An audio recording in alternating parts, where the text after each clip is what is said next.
Okay.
And so I'm sending a copy.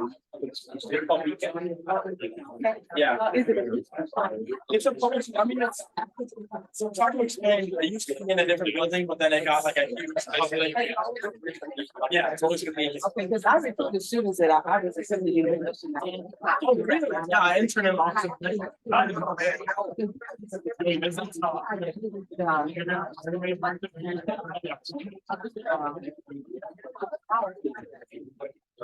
It's private.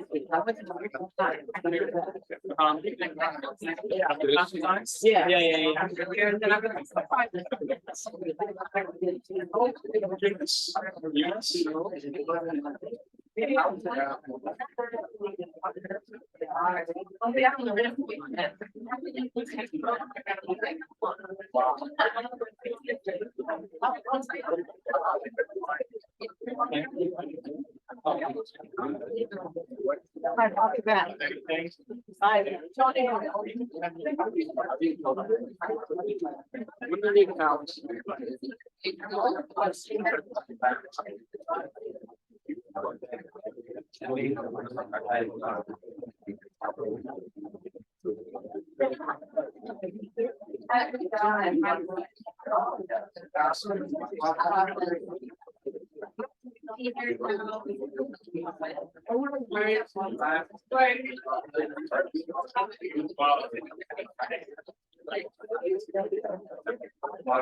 Yeah.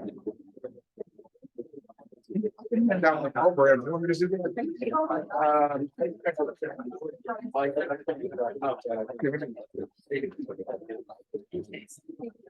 I can hear you go. I don't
have. Extra.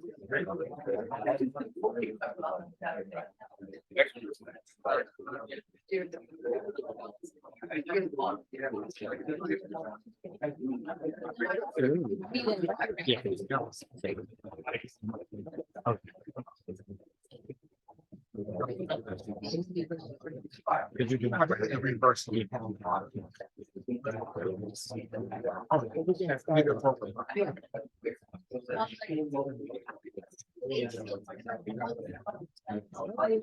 Welcome, everyone, to the 2023 Better Together.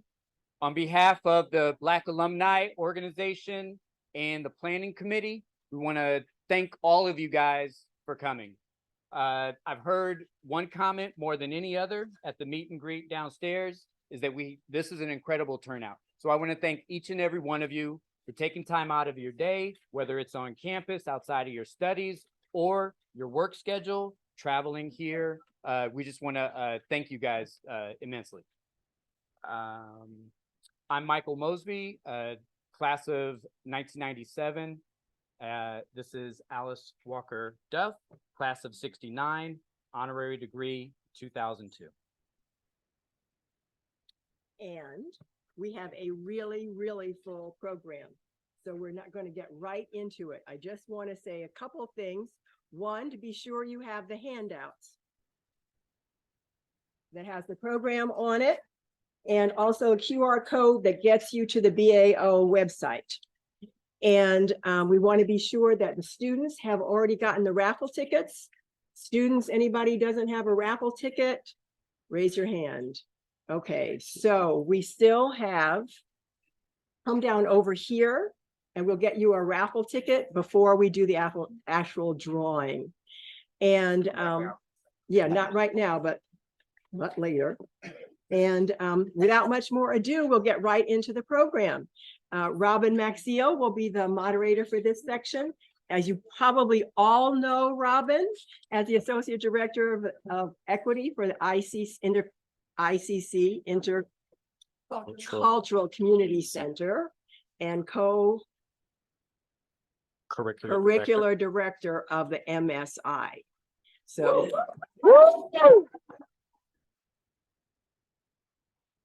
thanks, Alex. I appreciate that.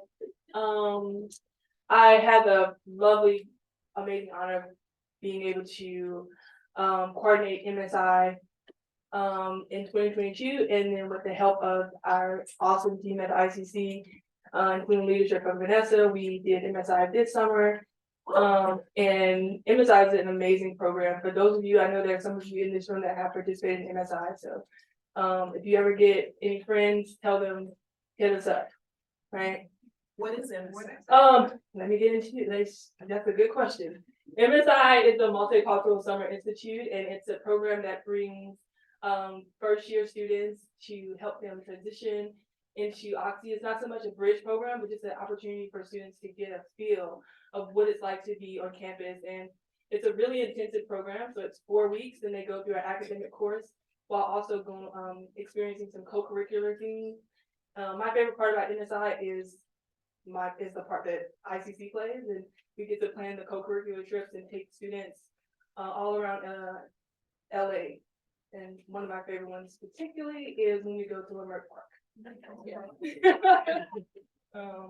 But I'm Robin. Actually, I'm the Associate Director for Racial Equity at the Intercultural Community Center.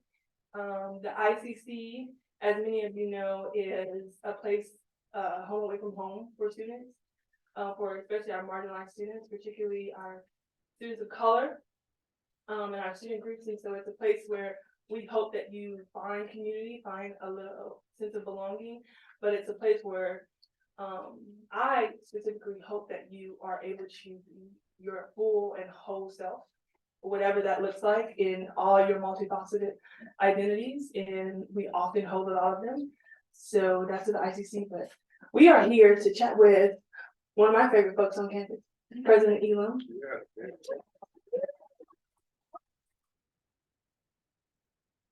So President Elam, what would you like the audience to know about you? Let's start there. And I'm excited to be here with them. That was kind of cheesy, actually. Sorry. No, in my fourth year here now at the college, I really feel like I'm understanding and really knowing more deeply about the kind of place this is and can be. So I'm really thrilled to see the turnout tonight, and I hope you all, particularly alumni, have a great weekend. Can I ask the alumni one question? Was the ICC, raise your hand if the ICC was here when you were here? That's like two hands. So that, I do that just to say change is happening, and changes happen for Black students, and we can talk more about this as we go on. Yes, that's a great place to start. Change is happening. Maybe we can start with talking about what do you believe racial equity, especially for Black students? Why do you believe it's a vital component on college campuses? So the discrepancies right now between schooling for students of color in particular and white students is huge in this country. And that problem plays its way as they come to college. So equity, we've got to understand, is different, and I know you all know this, from equality. Yes, we want equality, but equity is that even when you don't start at the same starting gate, you find a way to fix that so that everyone can have access to the kind of experience. So thinking here, we want every student, and I'll focus on Black students, to be able to major in what they want to major in.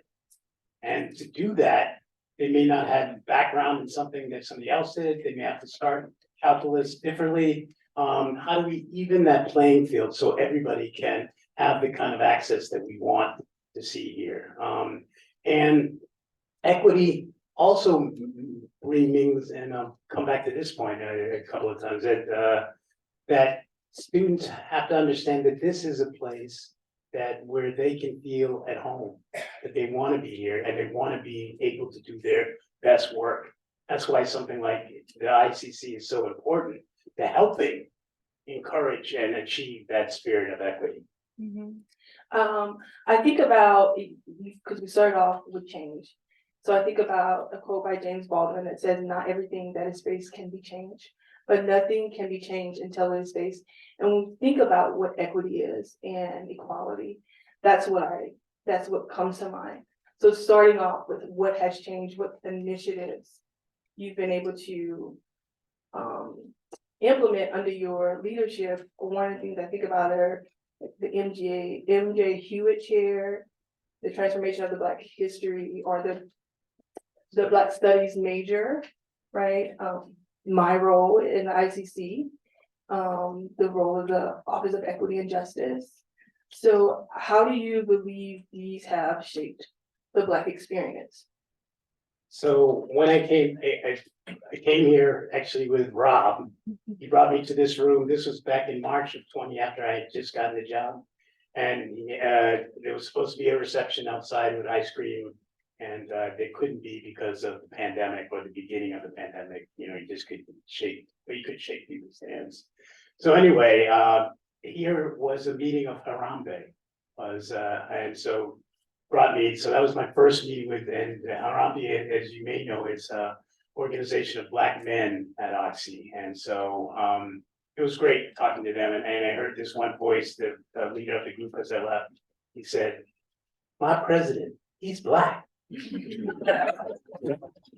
it felt good. Yes, I am. Anyway, so with that beginning, came into the year, and Rob and other people had talked about, there were real concerns about Black students about certain things, and there was they created a Black action plan. And so one of the things that I did was to meet with them about it, and I thought I was meeting with the leadership, but remember, things were at that point on Zoom, and I thought I'd only see those two people. My whole Zoom screen didn't have enough room on one page. I mean, every Black student, or quite a few, came to talk to this about it. And one of the things they were surprised is that we talk about certain things like we need Black studies, and I said yes. Well, we need to have a position in ICC. We said yes. So we were able to do things that before leadership hadn't or thought they shouldn't or looked at things and basically because of my background, I could see how vital these concerns were. Everybody, I mentioned the idea of feeling at home that help Black students. It's not simply a matter of getting Black students into the institution.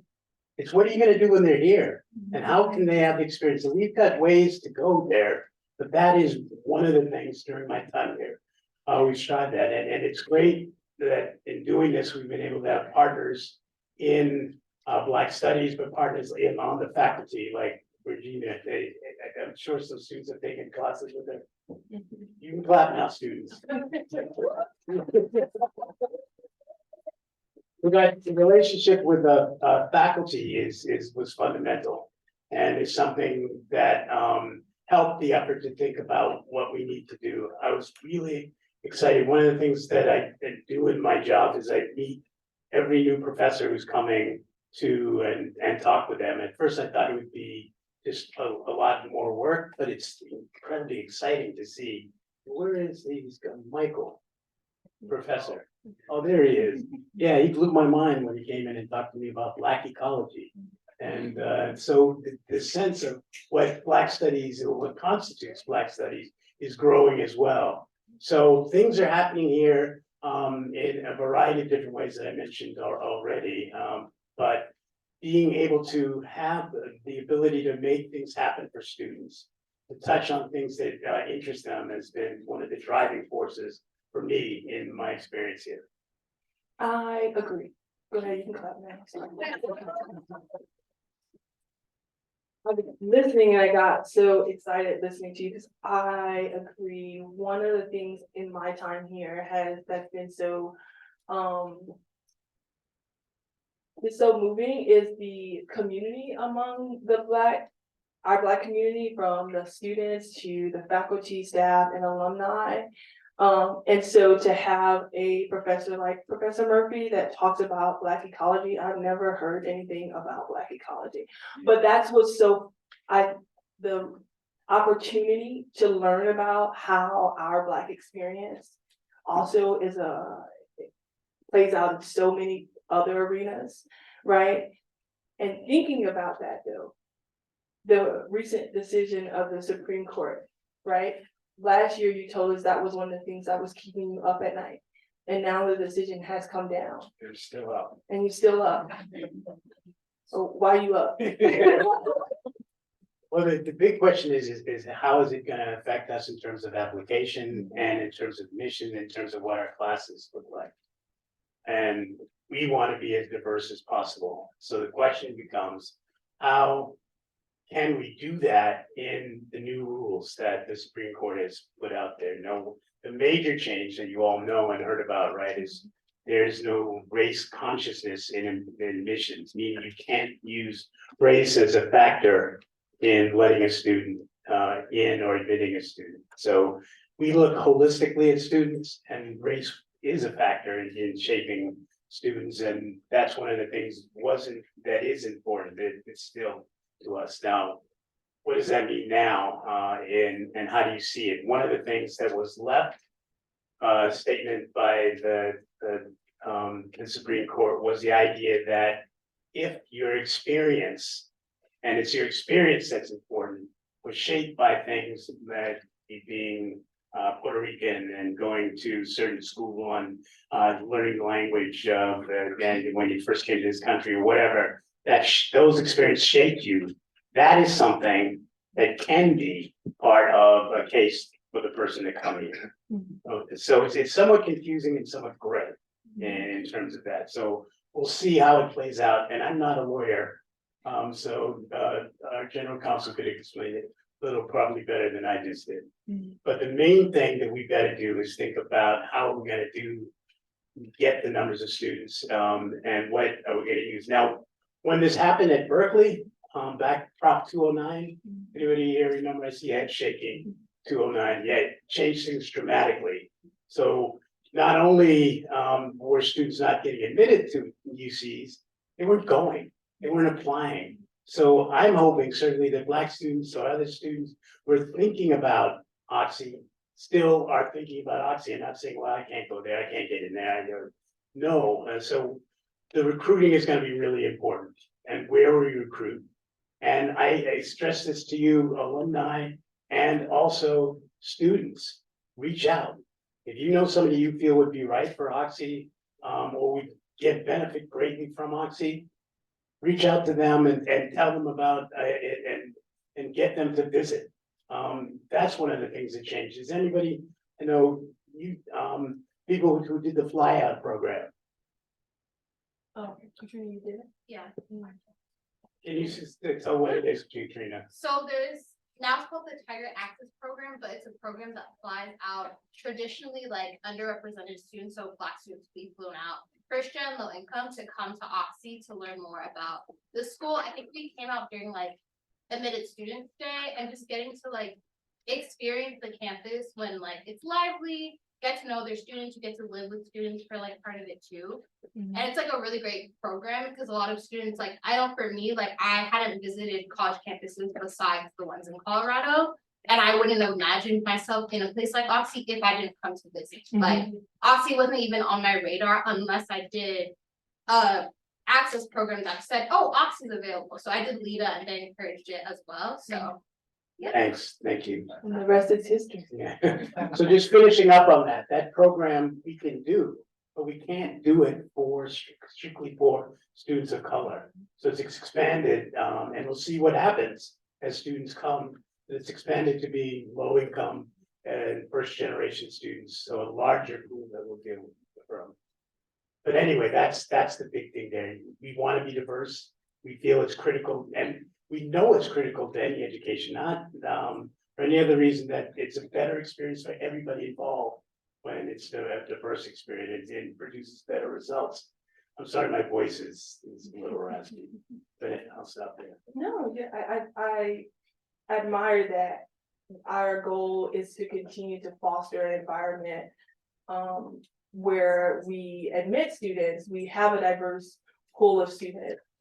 With our students on campus, right? I think about what this Supreme Court decision means for them currently, means for our Office of, Equity and Justice. This has repercussions. I don't even know if we really explored or taken the time to reflect on it, No, you're absolutely right.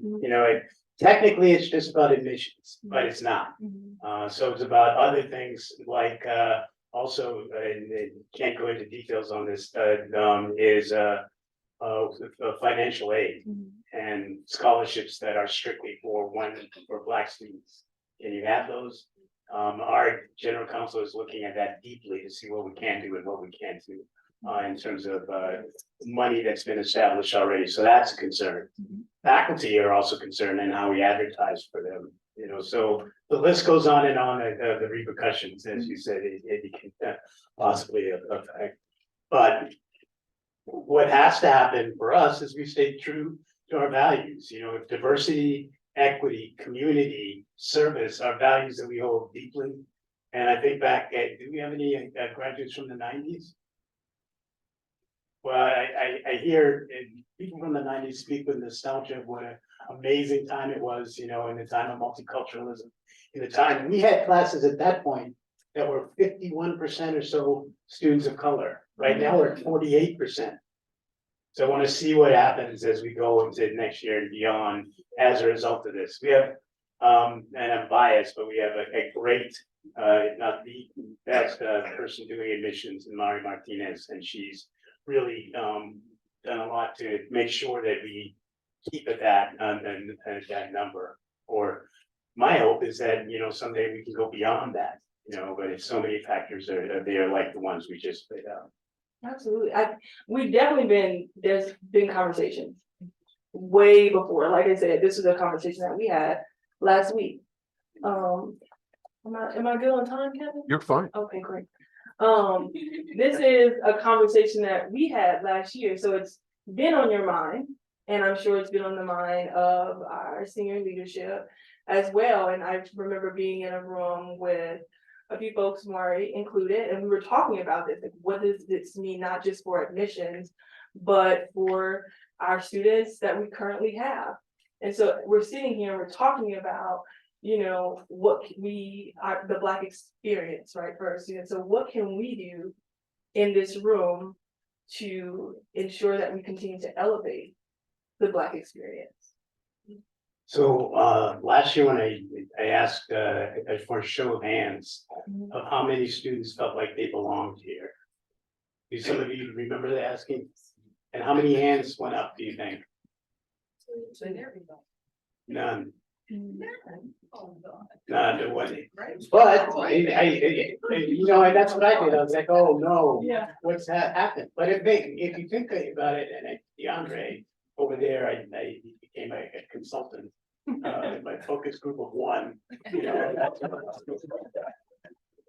but one of the things that stood out in terms of belonging was the sense for students of color that this was a college that originally started not without us, without them. And so that feeling of what's going to bring you into this space and make it feel like this space is your own, and feel like you belong is critical. And what we can do to help that. I mean, it helps having Black faculty when you walk in. And so we've got diversity of the faculty is something we need to maintain. It's hard. Another show of hands students this time. How many intend to get a PhD? Wow.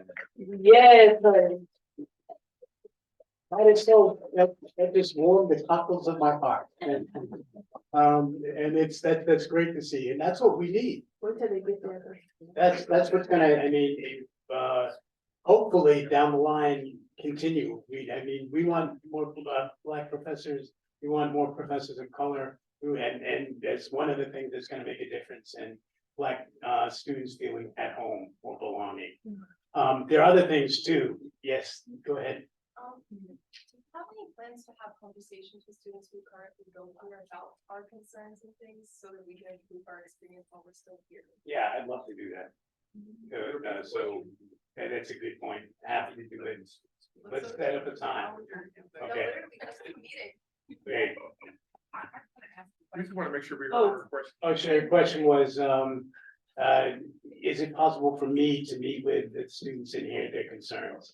And I would love to do that. And I'm sorry I haven't done it yet this year. So let's do it. I'll send you an email. Okay. I would like to say this. You know where to find me. Can that conversation be shared with the alumni too?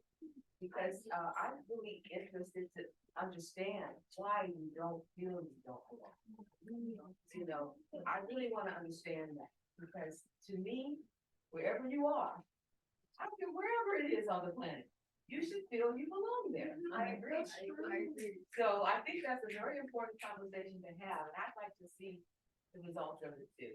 I'm excited about the rest of the program tonight because we're going to see the State of Black Oxy video, and it's something that the students worked on. And we premiered it at Welcome Black. And speaking of Welcome Black, something that Alice mentioned last year's Welcome Black is how President Elam is one of the most accessible presidents.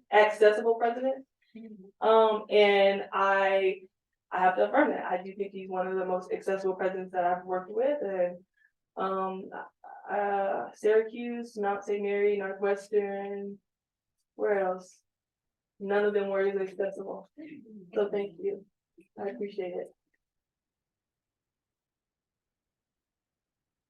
2 minutes. So let's end it on, I don't know, a fabulous note. What should we talk about? My fabulosity. Let's do it. Let me ask you, in terms of the ICC, what stands out in your mind that the ICC has done this year? Ooh.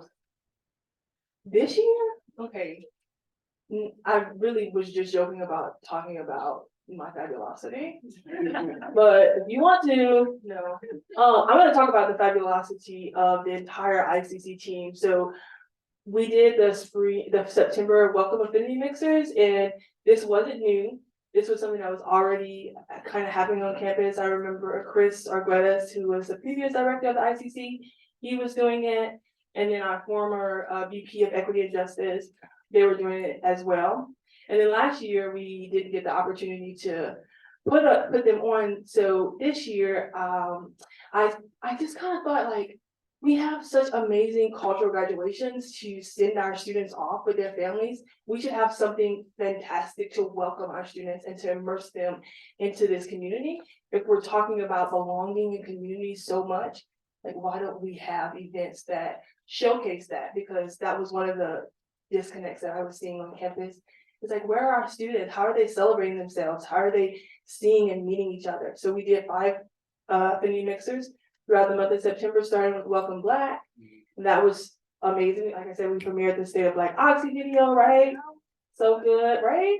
Then we had a pita mixer where tea time. So tea is very big across the entire Asian diaspora. So talked about that. Fiesta Latine. That was super fun with a live band. My favorite one, personal, was the drag brunch. We got a couple of drag queens came to campus. And then the last one, and everybody says it was their favorite one, it was the first Gin Carnival. And that's a close second to my favorite one. It really is. Yeah, so that was pretty fun. Thank you. If I could say one last thing, I would be that I want to first say thanks to the leadership of A and BAO for making this happen and for driving to keep the organization active and making an impact on the college. So the college is yours. You know, it hasn't left that sense of who it belongs to. So that sense of outreach, be it to me, be it to the rest of the staff, be it to Rob, we're here because of Black students, because of students in general. We're here with you, hopefully with you in ways that will help keep and growing the number of Black alumni and the involvement in the place. You make a difference. You make a difference in terms of all that you do for our students, or just in coming back and seeing your presence here makes a difference. So I look to continue that and hope, and that the kind of turnout we have today is something that continues through the year and goes on. It makes a difference. So thanks. It's good seeing your faces. Thank you.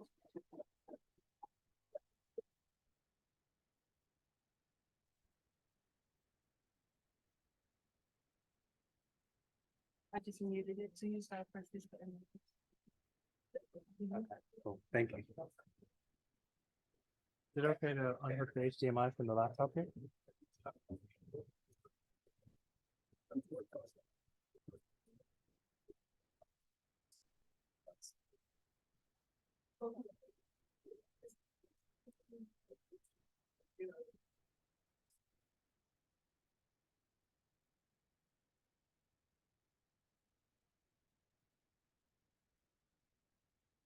Oh, it takes a second.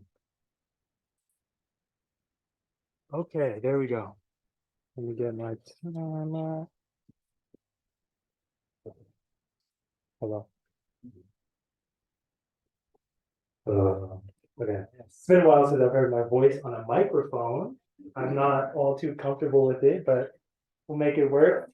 I'm really happy to be here with you all tonight. This is the second year that I've worked with the BAO, a couple of our students, to put together this event, and it's always a real highlight of my year, along with the Black grad at the end. So I'm Assistant Professor Michael Murphy in the Black Studies Department.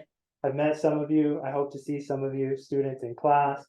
In the future, I have some of you in class now. And so what I want to talk about tonight is give you all just a general sense, students, but also our alum, any staff we have here, about the Black Studies Department. And so these are some of the topics I'll cover. Talk about our current faculty, our curriculum. Then I'll talk about the future, and then I'll have 2 of our current students come up and have a brief conversation with me. Oh, they're here. Hi. Hi. Good to see you. I love you too. Okay, so let's go. Faculty.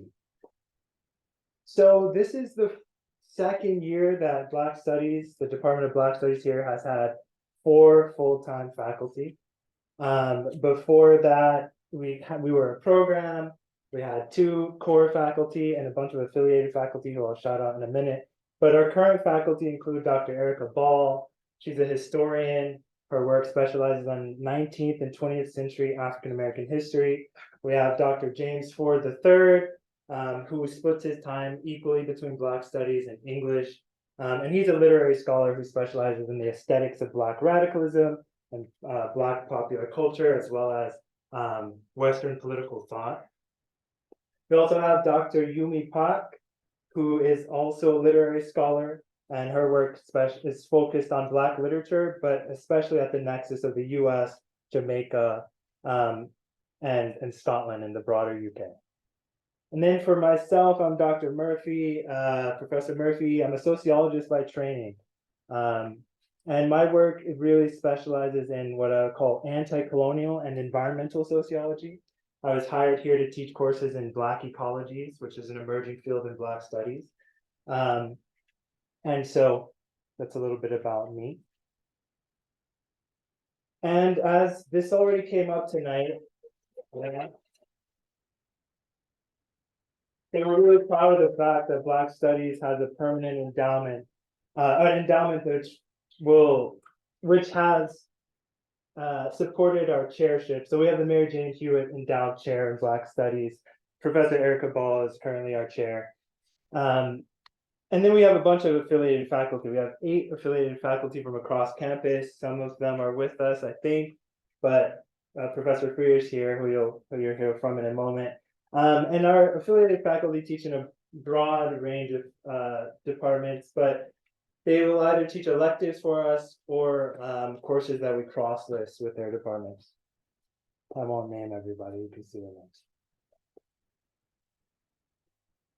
All right, moving along. So what do we teach? So at its core, Black Studies is about a transnational, but also a transdisciplinary, meaning we have scholars from all different fields, but what we do sort of transcends any of the fields that we're a part of or traditionally trained in. And of course, we're exploring the history, the scholarship, arts, and culture of the people of the African diaspora. Our students take courses across 3 main clusters. So we have our historical perspectives cluster, our expressive forms cluster, and then our politics and theory cluster. I mainly teach in the politics and theory side of things.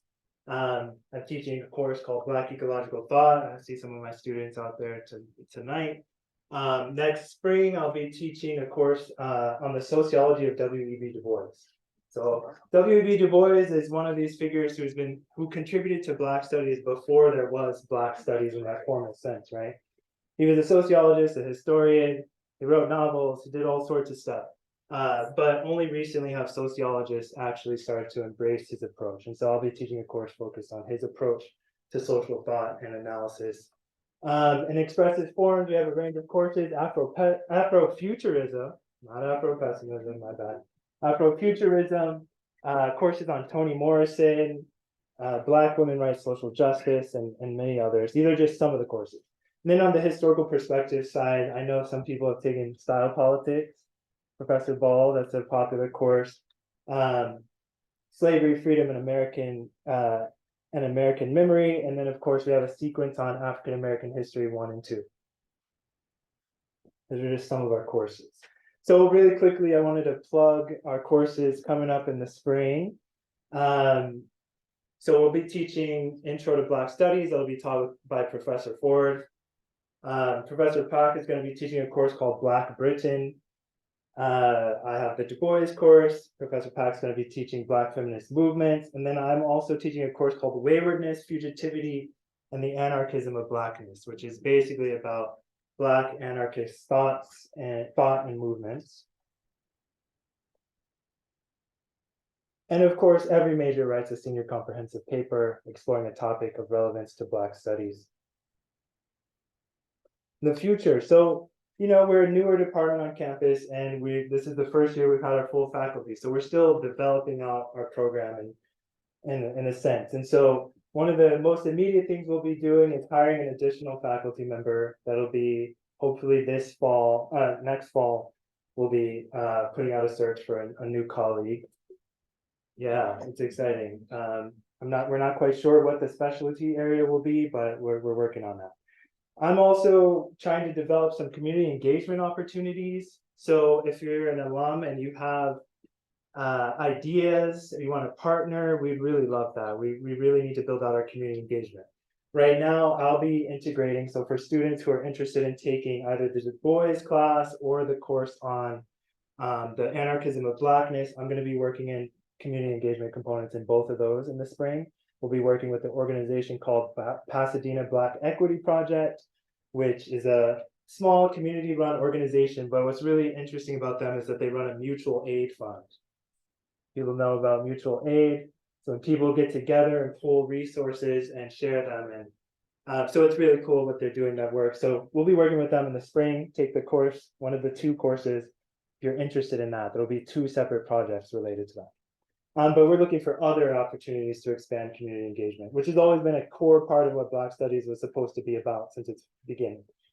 We're also developing out some study abroad opportunities. So I would love to have a study abroad course in the Caribbean, somewhere in Africa, West Africa especially. But my colleague, Professor Pak, is actually developing a course as a part of Black Britain. Actually, she'll be bringing students to the UK in the future. So if you're a newer student, look out for those opportunities. And sorry for folks who are about to leave. And then, of course, we'll keep on refining the curriculum, developing new courses. I have courses that I want to teach that I haven't been able to put on the books, but we're actively always working on that. Okay, now we're going to turn to our students with a little bit of time we have left. I'm happy. Oh, first, before I introduce Michaela and Giselle, just so everybody has a sense. So like I said, we're a new department, but I just want to give a little data here about how our enrollments are comparing to some of the other ethnic studies adjacent sort of programs on campus. So we have 10 majors right now and 1 minor. And so in Latino, YAS, as we call it on campus, Latinx and Latin American studies is what I'll say. They have about 4 majors and 9 minors, and then Asian studies had about 4 or 5 majors and some minors. So we're looking pretty good in comparison to our colleagues. Of course, there are other departments that are way bigger. So I looked at sociology just to see. They had like 40 majors, so I didn't want to put that up there next to ours. But we're growing, and now that we have full-time faculty, I think we'll continue to grow. And now I'll introduce Giselle Gatewood and Michaela Woods. Yeah. Class of 24 and class of 25. And actually we'll stay on that. And so I just have 2 questions. Check that mic, how's it go?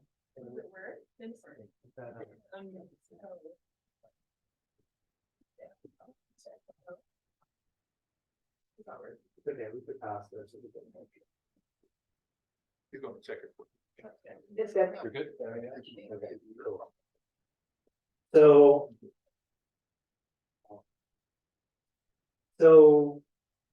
it's good to be here with you both today. Actually, I met you both when I was interviewing.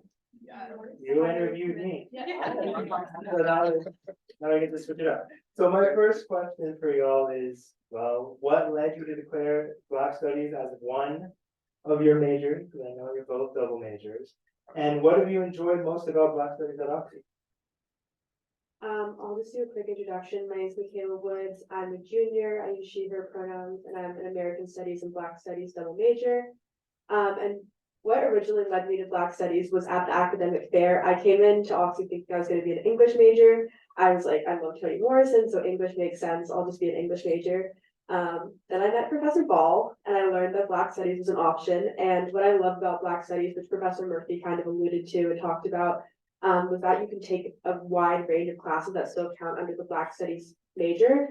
So I got to take Black Political Thought with Professor Freer, and then I got to take Style Politics with Professor Ball, and then I got to take Black Anarchism with Professor Murphy, and Afrofuturism with Professor Ford, and all of these great classes that are from a wide range. So it's not just, I'm not limited to just history or just English or just politics, but I get to study Black life in a wide variety of different ways.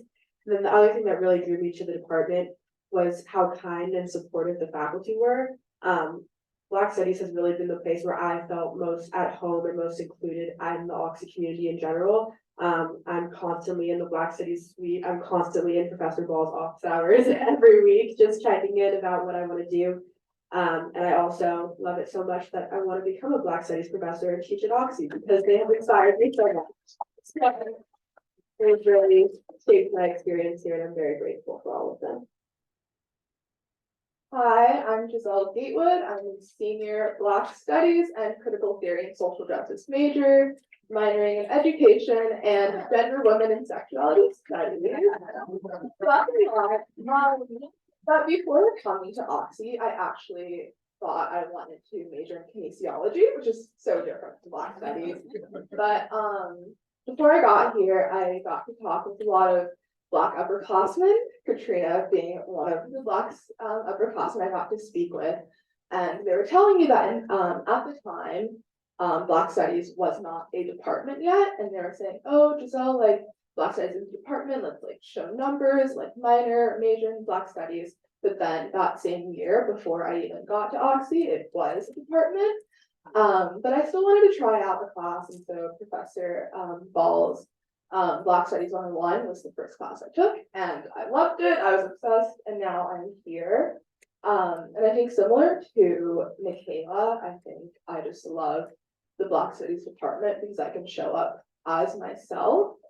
Being at a predominantly white, wealthy institution, the Black Studies department just offers some sort of comfort, and I just know that I will be respected and accepted for who I am as a Black student on this campus.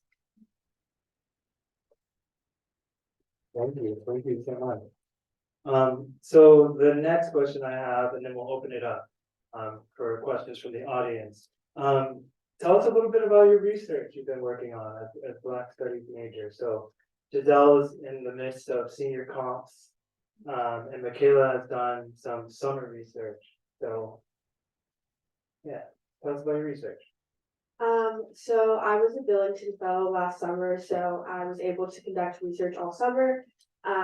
My research project is called Black Motherhood within the Antebellum Legal System, the legal history of Sojourner Truth. So I'm focusing on Sojourner Truth's 1828 court case where she sues for the freedom of her son Peter from slavery. And so in this court case, I'm talking about the role of enslaved women in the legal system, and I'm also talking about the way that chattel slavery attempted to commodify enslaved women's relationship to their children. And I'm really trying to use this as like a counter story or a counter narrative to the enslavement narrative of the way enslaved motherhood was meant to be. And recently I presented at the Association for the Study of African American Life and History. I presented this research paper at this conference, which was really exciting. And I'm hoping to continue working on this project for my senior comprehensives and then hoping to get it published in an undergraduate journal eventually. So for my senior comps, I am doing an exploration of the transcendence of time and desire in Black speculative fiction, written for middle grade readers and written by Black authors, specifically looking at the concept of Black girl magic and what does it mean for Black girls, Black readers from ages 10 to 14 to read these stories where they are magical and they do exist in these worlds where they contain magic, and how does that impact how they view themselves in the world today. So for my Black Studies comps, I'm studying a book called Speculation by Nisi Shaw, who's a Black queer author. And in this book, the main character is a 10-year-old girl in 1962 who realizes that her family has been cursed, and it's a centuries-long curse because her great-great-grandmother fled from slavery. So her great-great-grandmother fled from slavery, and now her family is cursed because of that. So within the book, I'm looking at the concept of maroonage, which we studied in Professor Murphy's class. And then also in this book, the ghosts and spirits of her the Black woman in her family, her Black woman ancestors, are helping her discover what is magic through this book. And so I'm just looking at how intergenerational and familial love helps the fight for Black freedom and what that looks like when people practice maroonage and fleeing from a place that they are enslaved. So that's a lot, and then, but I just want to plug my CTSJ comps is an addition of my Black Studies comps, where now I will be going to Norma Coombs Elementary School in Altadena, and I will be reading this book with a group of Black girls, and then we will talk and have a great book club. And when they can read about how magical they are and they can understand these concepts in a way that just makes them love themselves and just practice Black girl joy. So I'm really excited about that. It's really nice to hear about the work y'all are doing. So do we have time for one? We have time for a few questions. Go ahead. Thank you. I'm Ken Ferris. I'm class of I'm Ken Ferris. I'm class of 76, and I'm encouraged to hear about a Black Studies department, and students have the freedom to take these classes. When I'm at home watching the news, and there's other states wanting to suppress African American studies, so I think you guys should definitely feel proud that we're at an institution that is not suppressing that. But I would like to get your thoughts about that, because I'm just really concerned, because the history is the history. And if we don't know the history, we'll make those same mistakes.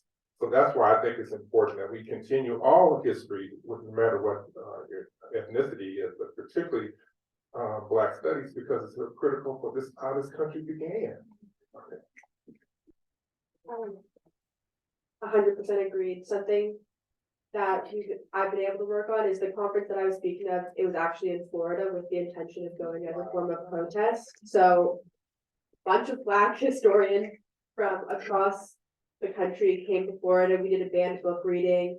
And then we also, a lot of it is about Black history. It's about the foundations of enslavement.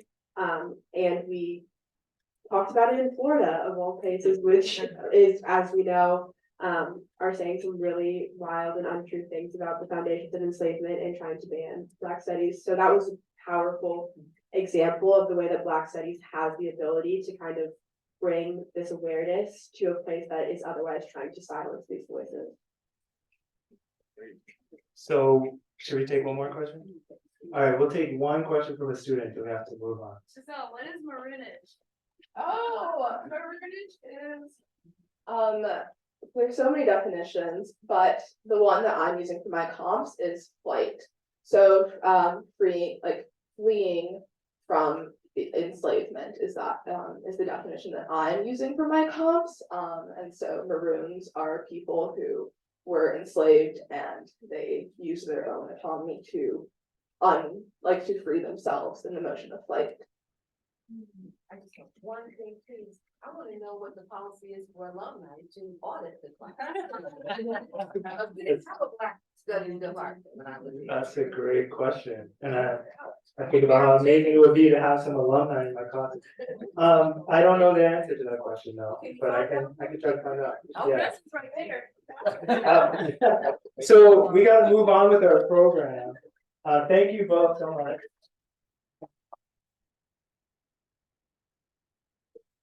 And I'll invite our Professor Greer. They call it Professor Greer. One last thing though. Please follow us on Instagram. BLST Oxy is our Instagram handle.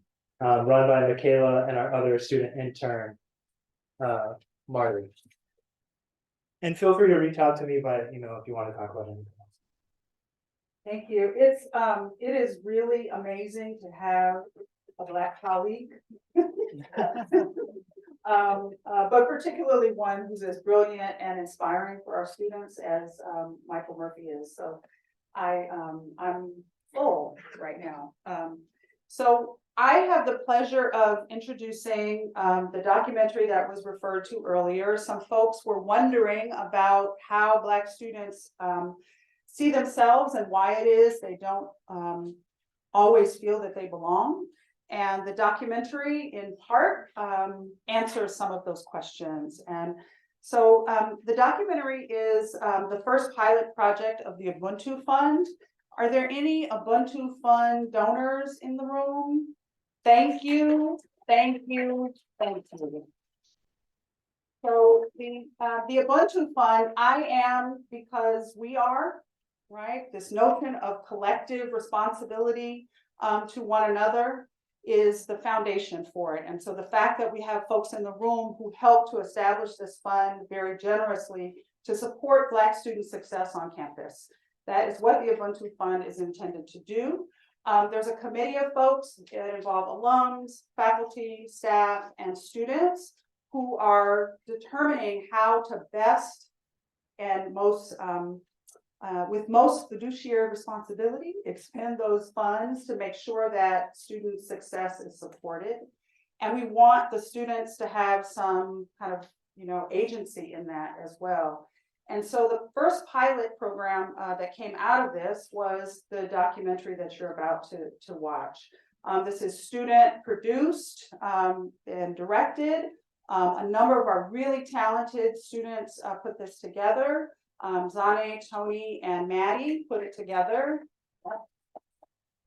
The Ubuntu Fund itself we did this pilot to see if we support students, will they kind of take the ball and run with it? And it like blew our minds how they did that. And so we're now in the process, we're going to launch in the spring, the Ubuntu Fund grant process to have students do what they will to ensure their own success on this campus. And I've already had emails coming like, well, I have this idea, what about this? And I said, well, I can't make this decision alone. This is Ubuntu, so I am because we are. So it's going to be a collective that's going to make the decisions about how students are supported.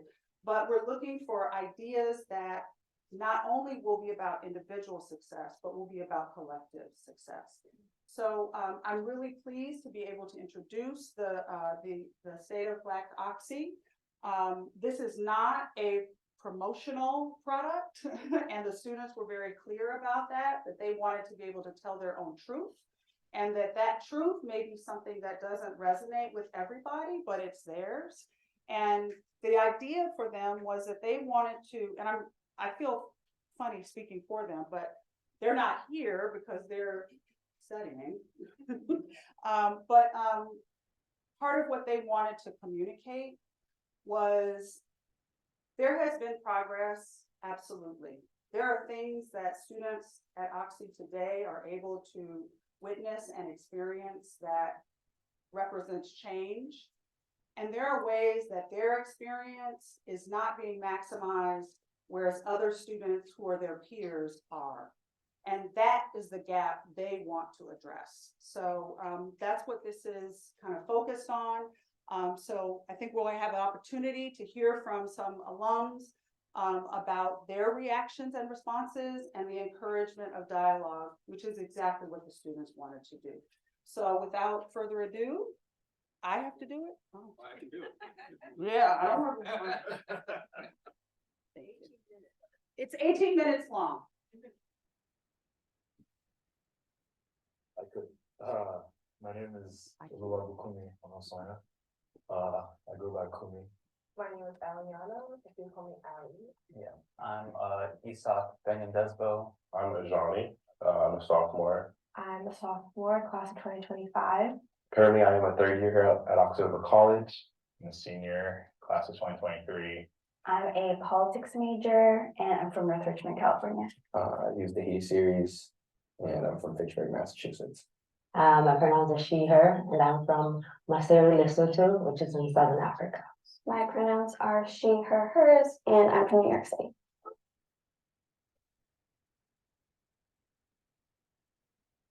Have there been any academic and or extracurricular experiences and opportunities that you feel have contributed to your success at Oxy?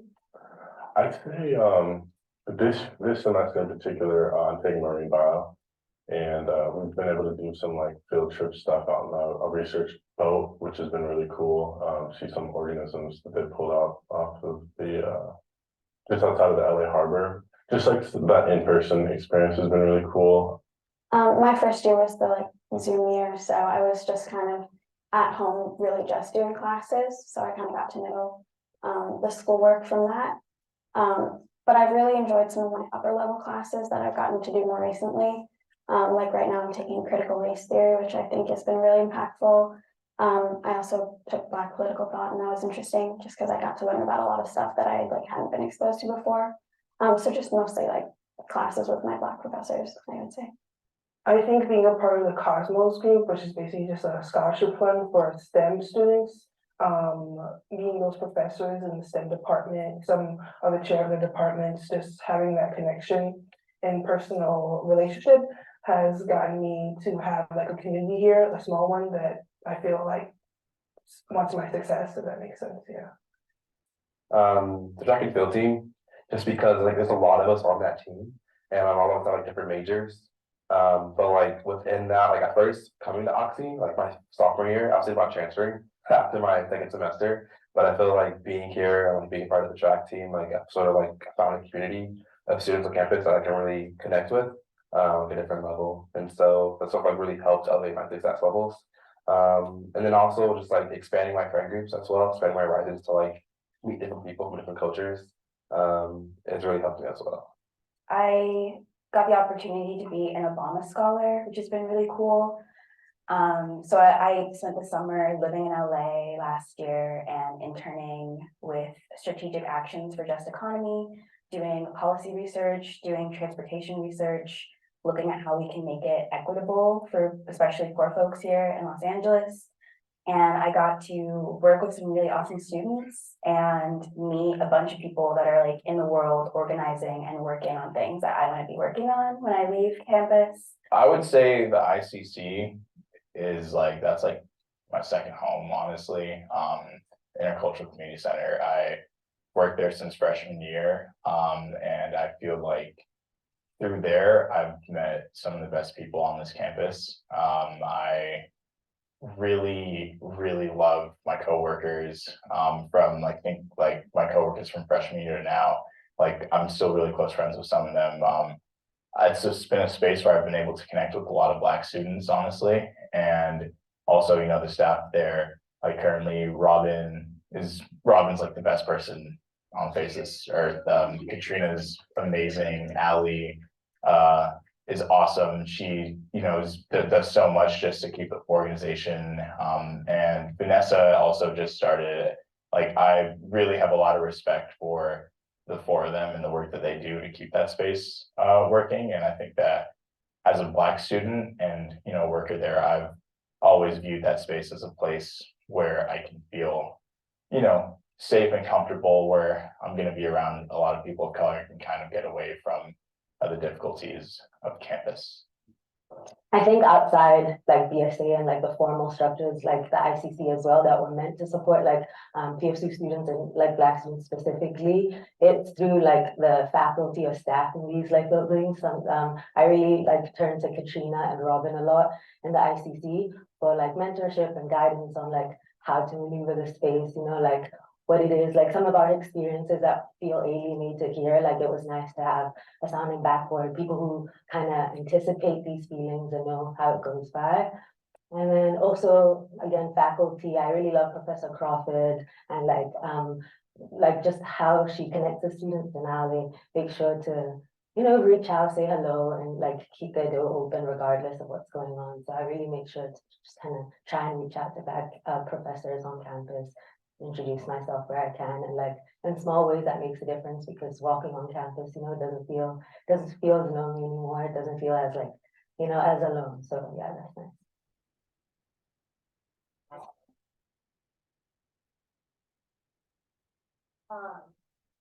You describe the Black community in 3 words.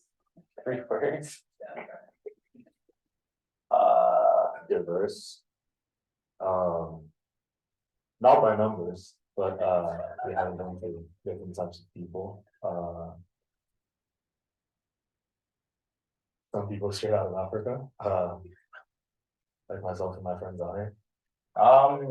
I think that we're small. Small but mighty at times, but definitely small. I think it's really small. That's upsetting. Because we have so many bright young scholars on campus, and you know, it just makes me think like, you know, we do all this with you know, our voice is loud, but we have such a small population, so if we were to have a bigger, you know, if we were bigger in numbers, our voice would be even bigger. Tight knit, supportive, and educational. And the way I say that is because obviously Oxy is a predominantly white institution, and the Black community here is a lot smaller than I think almost all the Black students would like it to be. But because of that, the Black students have to rely on each other in order for like that type of support. I think while small, it's really loving that like this is where I found my community and my friends. So I think that like we make waves with like the smallness and trying to find one another. And I think for that reason, it feels like people understand like the importance of the connections within the Black community. And I hope that kind of it resonates with most people. And I hope that like continues even past our time here too. So yeah. I'd say we're very much enduring and courageous and brave, considering that for a lot of us, we're like the only people within our class. Like for example, my econ class, it's just me and Amaya. So we're always kind of like saying each other notes or talking about class like afterwards. Was like trying to build that connection in class because like we're the only two people. And outside of that, like I don't think I have like, any other Black people in my other classes. And so it's kind of like whenever you see a Black person on campus, it's like, you know, it's a good exciting thing. It's small, but knowing you have people to lean on is definitely a good thought. And just seeing people in passing too, like when I see other Black students, even if I don't know them, just a subtle smile or grin makes me feel good. I think it's obviously like very noticeable that Oxy's are PWI. And that's definitely something that like I found, like I really kind of bond with the other Black students in my Black studies classes. I kind of take mental note whenever I walk into a room, stuff like that. I've always been at like majority white private schools. So for me, Oxy was kind of a step up from where I was in high school, which I guess doesn't speak too highly about my high school because there's a lot more Black students here than there were there, which is kind of saying something. But I think like Oxy has a solid Black community, but it definitely could use a lot more support. Yeah, I think it's small, and I think I wish that there was more physical space for us to like explore what it means to be in community with each other, especially in PWI, especially in a residential neighborhood. Yeah. I would say that it is pretty close knit, but also fragmented. I think like very like bonded, even though fragmented. I know those might seem like they're at odds, fragmented, but also like bonded. But I just think, you know, I can only speak as someone who's come here after COVID, but you know, it just I feel like when I think of the Black community here, you know, it doesn't seem like there's like any place where we kind of come together or coalesce or, you know, really just like see each other and anywhere that's very frequent. Like we all respect and like acknowledge each other as like having shared values and cultural backgrounds and stuff, but we definitely, I'd say, like disperse into our individual groups, whether that be like sports teams that kind of like draw us to certain areas or like academic extracurricular involvements. But I'd say for the most part, like everyone's cool with each other. Yeah. But it's pretty much just who you know. And so I wouldn't say the fact that a lot of my friends are Black is because there's a strong Black community at Oxy. It's just those are my friends type thing. And so there just isn't much of a Black Oxy to speak of, essentially. I guess I don't think that the Black people here are here because Oxy has an amazing like environment for Black people. I think that for one reason or another, we ended up here. For me, it was honestly soccer. Like I got recruited to play here. I wanted to be in LA and I ended up here. I think that, you know, because of that, we get Black people coming from many different environments and different backgrounds. And there's a lot of times where I see that sort of synergize, and it's very beautiful to see us come together. There's other times where I guess it feels like we can just be a bit more separated, not because we don't like each other or anything, just like, you know, the nature of being a Black person at a PWI is that we all have a lot of stuff on our plate. You know, I touched on it a little bit earlier, like smaller numbers, it makes you question, like, well, is this place really for me? And one thing I say is, you know, I've learned that places like this aren't really made for me, but that doesn't mean that, I can't come here and push through and be the best that I can be. I think it's taken 3 years, and I think it's taken me having to recontextualize what it means to feel like I belong. And I think I had an idea of what that would feel like and what it would look like. And I had to kind of move away from that and be like, you know what, I'm just going to be on campus and I'm going to work really hard and I'm going to try to seek out cool people and I'm going to vibe and see where that goes. And it took me a while to find the right like calibration for me personally. But I think, yeah, as a junior at Oxy, I do feel like I belong, but it has taken work and time. I think it stems primarily from the fact that like I'm in a STEM major and like at least past like those intro level classes, I'm usually the only, if not like one of two Black students in my class. So it definitely feels like lonely at times. But I'd say definitely more recently just branching out has definitely done me well in terms of like helping me feel like I belong. But I feel like for like majority of teams, there's like really no like head Black coaches.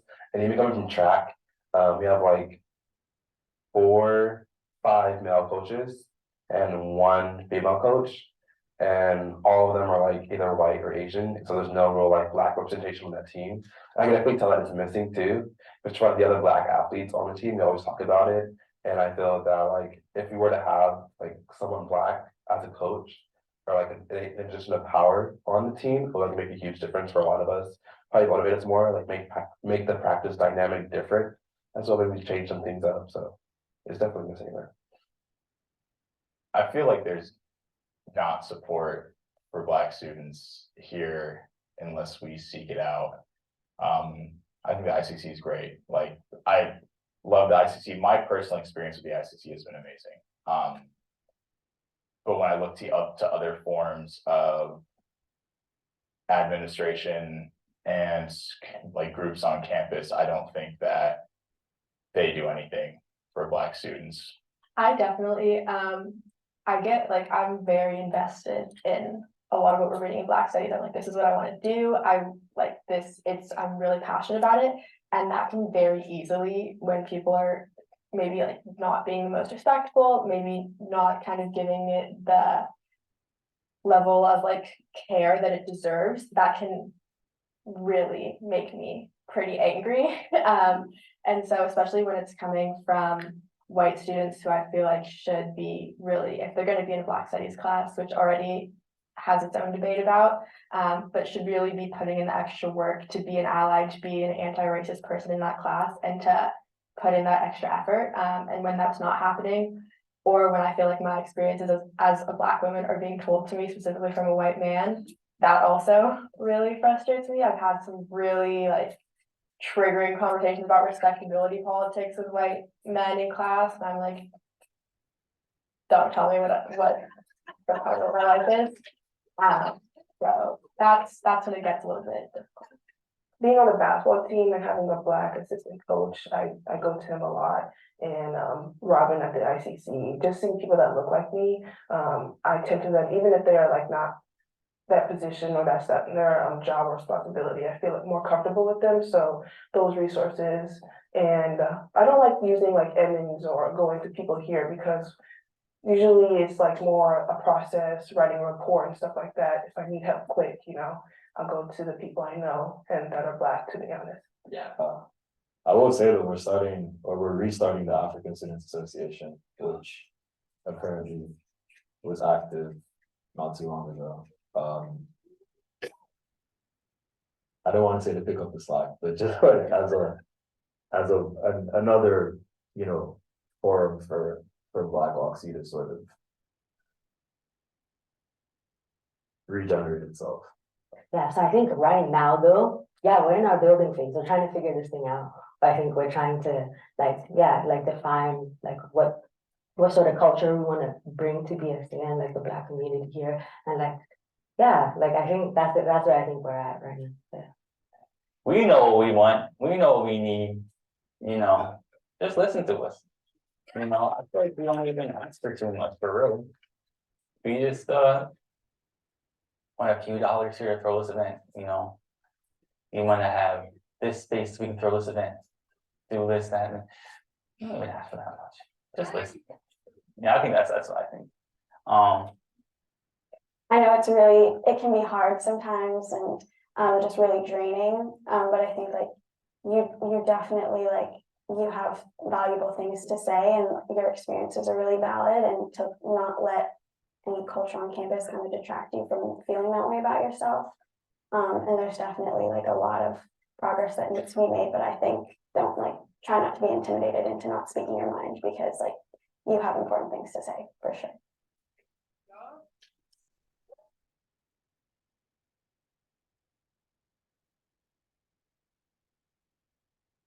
That's it. No promo. I can't do my little words out.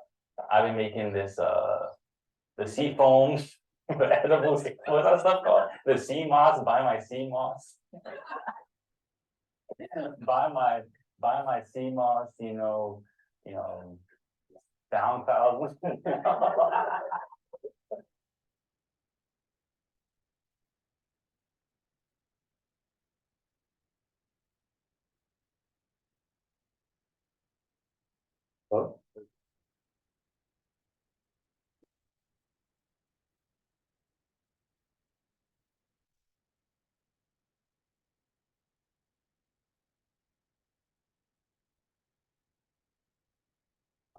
Hi, everyone. My name is Jazz Henry. I class of 2023, so I just graduated.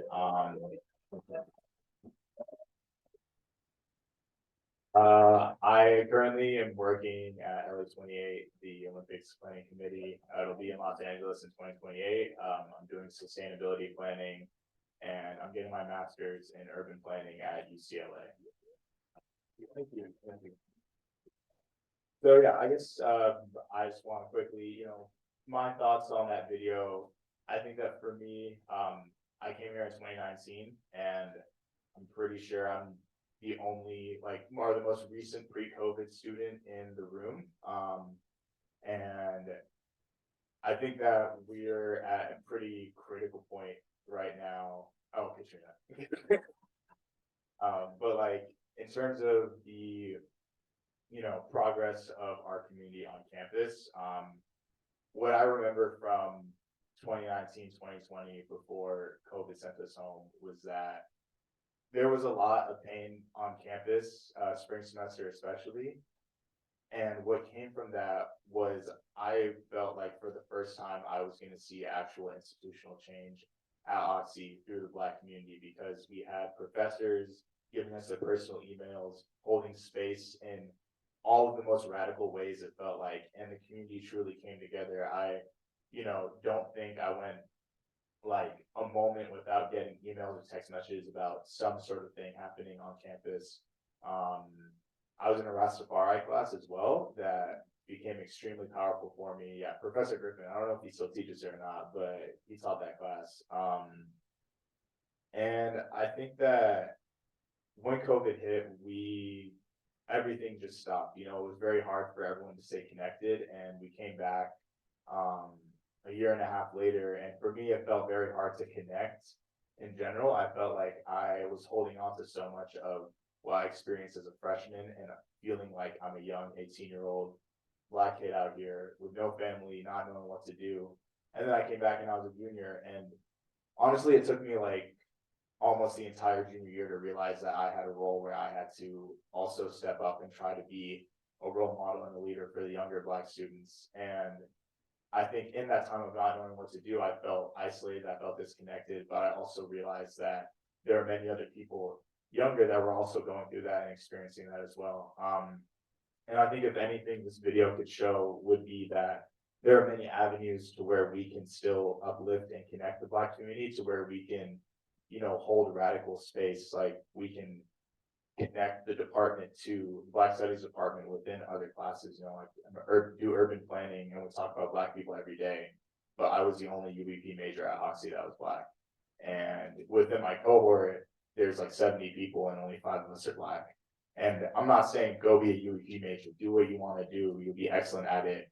But I think that how can we connect concepts like that, like public health, like other things, and center the Black Studies Department, center Black students, so that the benefits of that go back to us and to our department and to our community, instead of being housed in other areas of campus that have way more funding than us.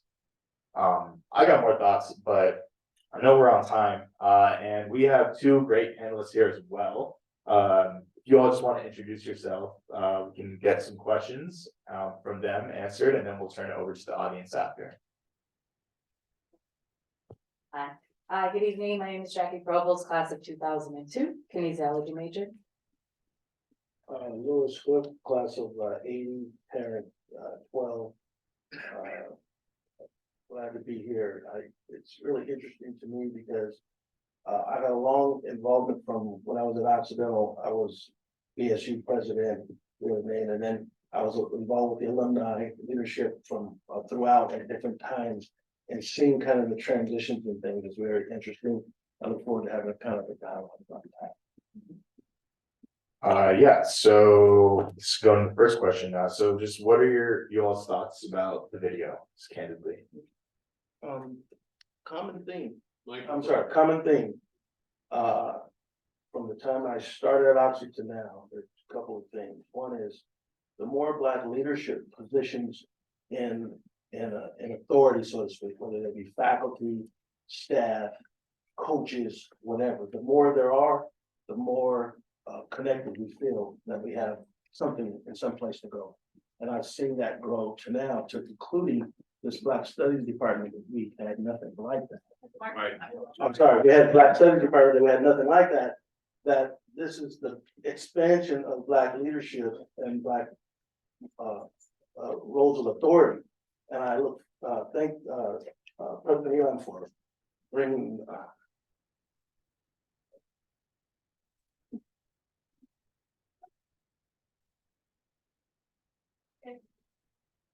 see this expansion with the Black Study Department, because it's very key.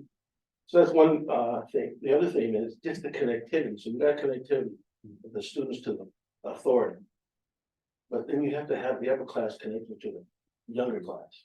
So for me, the reason I came to Oxy is if football practice didn't start before class, I would have never came. I came to football practice. I came to football practice, and I wouldn't have come if it didn't start before class. And when I did, the upperclassmen basically grabbed all us freshmen and said, "You think you're here to play football? You're crazy. You're here for that for your academic enrichment." And it just blew me away, and I flowed in. So that connectivity, which I say as I look at the film, I didn't see the strong connectivity between the upper and the lower classmen, whatever that takes to do that. That's something we work on as we continue to build the connectivity with the power, the authority positions, to have someone to go talk to and get leadership. So that's my comment about the film. Oh, that's not to follow up with. I mean, I just think it's a beautiful film, and congratulations to the students that produced, that were interviewed. It's just an incredible, and I think it's an important and critical piece. And I think that it's great that we have this forum here to connect the different generations and such, and really have that shared experience. When I came into Oxy, it was President Slaughter's last year. And it was, sorry, Siri. But it was something that, similar to Jazz, I came to Oxy, I learned of Oxy through water polo. I was recruited and I came in, and similar to another student on the film, I came from a predominantly white high school. There were more Black students at Oxy than there were at my high school. So it was a transition of something I was excited to come to. Multiculturalism was the key term at that time. It was celebrated. It was very loud and clear. And we had MSI. I wasn't able to go to MSI because I was playing water polo for the summer, but coming into campus, Pauley Hall was like our space, right? So I was in the dorm across, I was in Bill Young, but I was in Poly Hall more than probably I was at Bill Young. That was our center space, that was where we built community.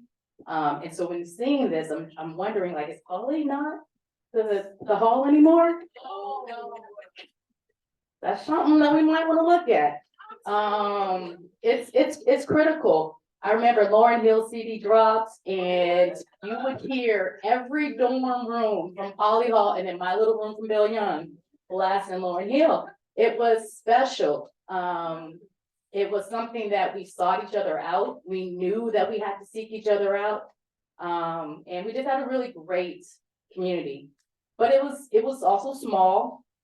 And I think when the students said, you know, that there was this fragmented but bonded, I think that was still present there because at an institution like Occidental, we are, you know, spread thin. Whether you're a student athlete, you're a student worker, or you were doing 50 majors like Giselle, right? We are overachievers. To get to Occidental, we have to be overachievers. And so I think that it was good to have that that space at Poly. It's good to have that connection because, you know, being in water polo, track, water, there was no one else. And I expected that and I knew that and I, you know, went through that, but I knew I could always go and find my friends. I can always have my community and they came to the games.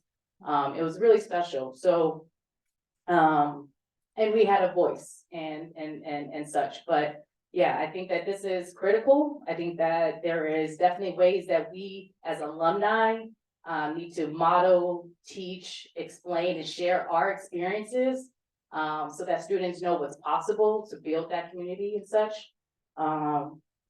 But yeah, this is great. Thank you. I guess I'll go to the next question now. So what do the comments of the students suggest to you that Black alumni should make a priority? I'll take it first. So, as I mentioned, I think it's just the Black alumni, as I've gotten back involved again this past year, has built a mission of trying to build a connectivity between what this is all about, between the faculty, students, staff, and alumni. And this connectivity, just hearing it is powerful for us alumni, even going to do what we do, but we're hoping to be able to connect with the students, as I say. I'm not sure what the students are doing today between to create connectivity among themselves in the upper and lower class. I don't know what those things are. If you're doing great things, that's great. And then that's building on it. If you want to talk about it, I'm open for that stuff. So there's those things I think are important as well. And I didn't feel it coming out of the video. I didn't feel it. What should be a priority on that?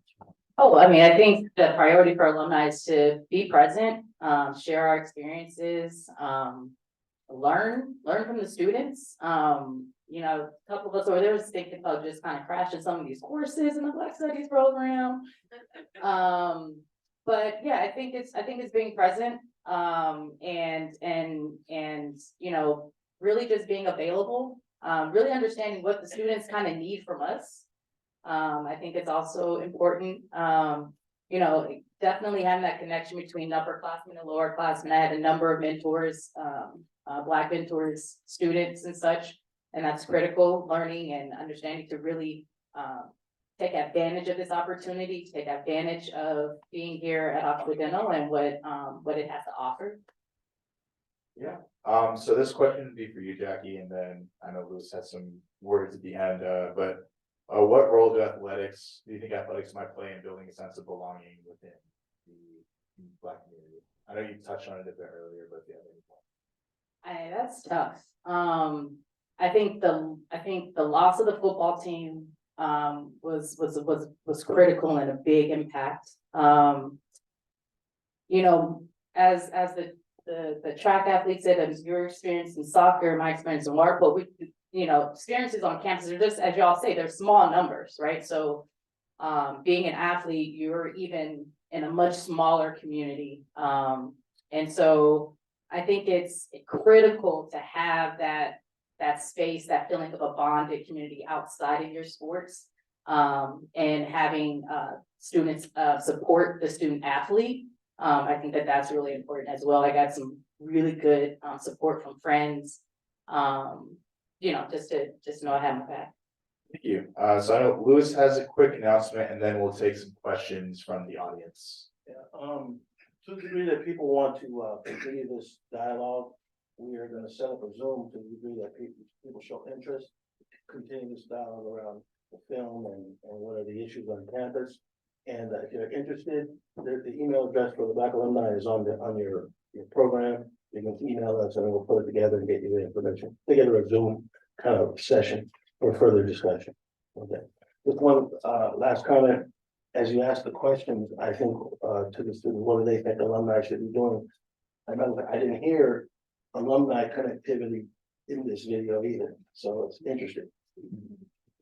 Thank you. So we have any questions from the audience? That's it. I'm just kind of wondering, you guys are talking about connecting with students currently, but what are some specific ways that you feel like alumni could help provide, not like provide, but help us access resources so that we can do our community building? And like, what are some other ways that you feel like could be concrete, written down, that EAO could help the current students? You said to build community and such, yeah. I mean, I think there's a couple of events, that BAL sponsors or will like to sponsor. I think we did a barbecue last spring, right, Louis? It wasn't in the best spaces. It wasn't a great food, so maybe we could improve that. We're gonna have the barbecue this year at our ranch. I'm Compton Cowboys. That's what we do. We have a ranch in Compton. We're gonna host a barbecue in Compton at the ranch. So that's our community service, and that's the way you can connect the community, how we do it, and you'll see that. Is there any way that you're willing to provide or sponsor transportation so we can go to see? We talked about it. Bus is coming. Hopefully. We got to work on that. But yeah, no, I think it's not just also the students, but also we're fragmented alumni as well. We have a number of alumni here in LA. And getting people, like seeing this great room of both students and alumni is awesome. So there's just a lot of work. I think that, we all have our theories of why that is. But there is this sense of, I guess loyalty to the school is a little bit complicated as a Black student and as a Black alumni, right? And so having to really kind of work through that and partner with our alumni to kind of see how much wealth is here on campus. Because there's every time I come on campus and I hear from the students, I'm always blown away. Y'all are doing some incredible things. But I think it's getting off this campus a little bit more. LA is an incredible city. And it's really hard. Someone mentioned how it's a residential community, so it's really hard to get off campus. So maybe there's some ways we can think about, where this Compton Cowboys ranch or other things to do. There's like half hands, but Giselle, if you go. How you said loyalty to the school is a tough situation, and as someone who has been harmed by the school, and I feel like a lot of us here have also been harmed by the school and this institution. I think with that feeling, what leads you to join BAO and continue your relationship with the school? I know people in here, there are alumni who aren't here right now for community reasons, but I know there's some here that just don't want anything to do with Occidental College. I don't blame them. I just want to know what brought you here, and did it take time to come back or BAO and you have to that time away from this place, or yes. Hello. Please. You need time to help. I'll say this. Yep. I am blessed that I did that God guided me to come here, because there are more skills that I took away than the harm, but the harm will keep enough that are doing that then when you go out into the world, that continue to be triggered that continue to be like tapered at and just continue. And so it's then becomes, how do you become responsible enough and reflective enough to say, I'm gonna take the time to still like hone in on the skills that I've learned, to use that to my advantage, also nursing these wounds that are still, salt is still being poured into, and things are happening out in the world, because you still live here and you're still out in this wide world. So it takes time. I'm gonna say the influence for me is because now I have my kids. And so it's like, I have the extra responsibility now to come back, and now I understand, like, I also have a duty to y'all that have been here. So I would think from me, and I know from others, that we do, it's time to heal. I didn't really get back engaged until about 2018, and honestly, it's because I was entered into the Hall of Fame. I'm just gonna be straight up. But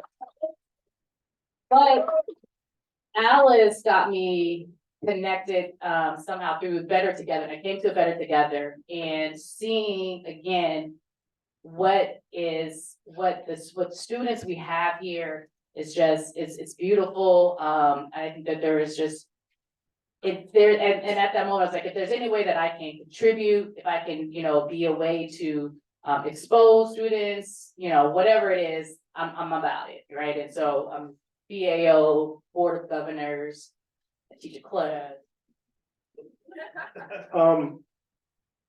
One of my alumni connections is here tonight out of 20. Okay. And this has been the case since I started with the alumni from when I was 5 years out of Oxford. And those people, when I talk to them, they talk about the pain and the association, but also their own battles. Our lives are full of battle. And for me personally, my battle is I'm in the community, hustling every day. I live in Compton. I don't have to live there. Okay. But so relative to the people I deal with, you guys are gonna be okay. However, my own personal mission says we need more warriors. That's what you guys are. So I'm here. Yeah, I think I was gonna say something quickly, but I came because Robin asked me to, and if Robin asked me to do something to jump on, I'll say how high. But I feel like I definitely, as someone who just graduated and here right now on the other side, I feel like I want to also be able to take my time, and I'm in a different school environment now at UCLA. But I do think that I also feel very passionate about connecting the history of our experiences at Oxy, because if my experience here has taught me anything, is that within 4 years, even within a year, the experience of the Black community at Oxy can change so quickly.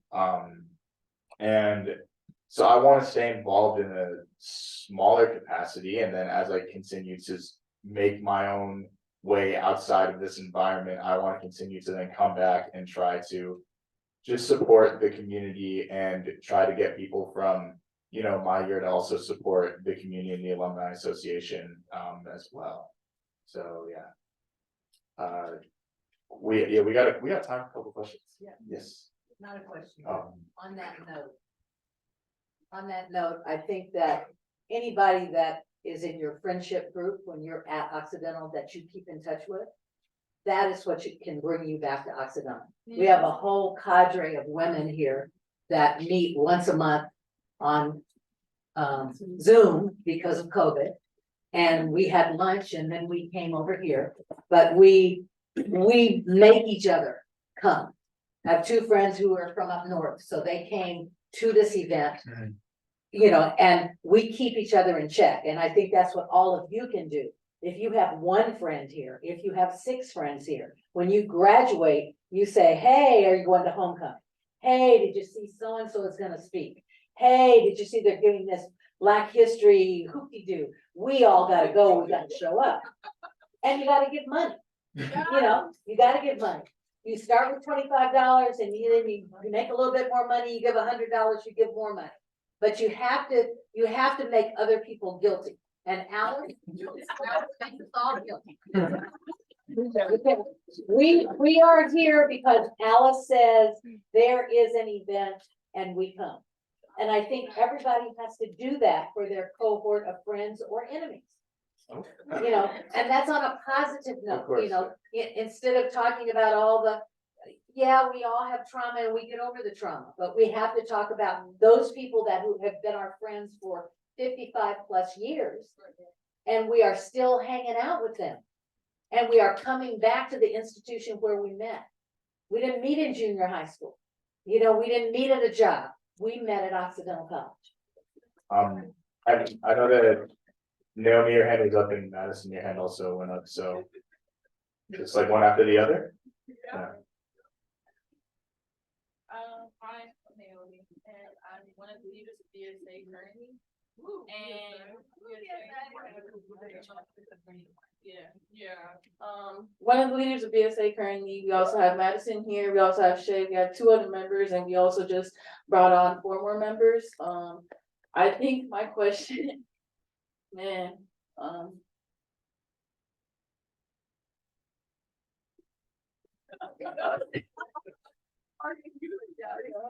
really, really crazy day, and you guys would not believe how difficult it is to, one, be hearing all of the things that we experienced today be said back to us, and also have to do it every single day. right? Exactly. Yeah. Like,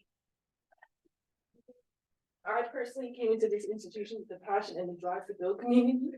Every day I wake up and I'm fighting every single day. And I think for me, it's so hard to continue, so hard to continue to stay motivated.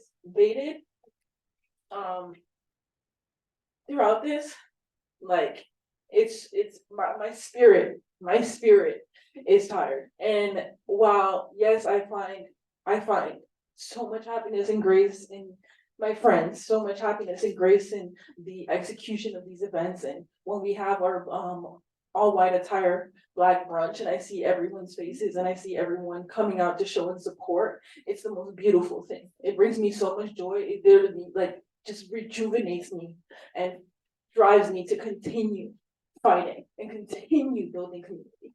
But I guess what I would say, I feel like what advice could you give to us to, be coming after COVID and saying that we are fragmented is an understatement.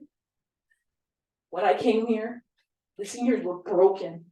It was up to, freshmen and sophomores to bring that joy back, to bring the life back into Black Oxy. And that's why I continue to be in these spaces every day, continue to fight, continue to bring resources to this community, because I see that if I don't do it, if we don't do it, no one will. No one will. And it's hard, and I'm so grateful for the many opportunities that I have, but I also would like to ask for a little guidance on how can we bring more structure to this? How can we bring more support? How can we bring more, I feel like every day I'm fighting burnout. I'm fighting just staying in my bed and not. And I don't say that as though I don't want to. I don't say that as though I do not want to get up. I do, but I have to fight it hard. And I have that passion, I have that motivation. So how can I continue to, Yeah, in a way where we're not just talking about it, but we're actually making, oh wow, hey, it's a microphone. Sorry. I was gonna say, we need to I don't know, I think it's beautiful to have spaces like this, but we most definitely need to do more than just talking. We need to start putting dates in the calendar. We need to start getting the groups together. I don't know what more of a call to action I can make. Something needs to change, because when I tell you, she's crying because today we were fighting tears all day, trying to support our community, feeling like we literally have everything on our backs. Like, that's absolutely insane. Like what? Like what? Ooh, where to begin? You have an example? I think one thing that's weighing heavy on me as someone who used to work at the ICC, whose position contract wasn't extended, who worked to try to be that for Black students, tried to put on the events and say, you can just show up this time, Naomi. You don't have to plan. My question then is, okay, even in doing that work, I felt so unsupported. And my spirit was low. I was struggling to come into work every day. The only reason I kept coming in was for the students. So my question then is, okay, as an institution, how do we retain the staff and the faculty that do want to do this work? Like, and I don't know if like I can speak to either, like Robin is also making her departure. And so my question is like, okay, then what becomes of the ICC? Yes, but how are we retaining Black people who want to do this work, who want to support Black students, you know, like in student affairs, how do we do that? How do we make sure that our staff aren't feeling like they're largely unsupported by their director, by their vice president? Like, how do we do that? And as alum, how do we organize to like continue that support if the institution won't do it?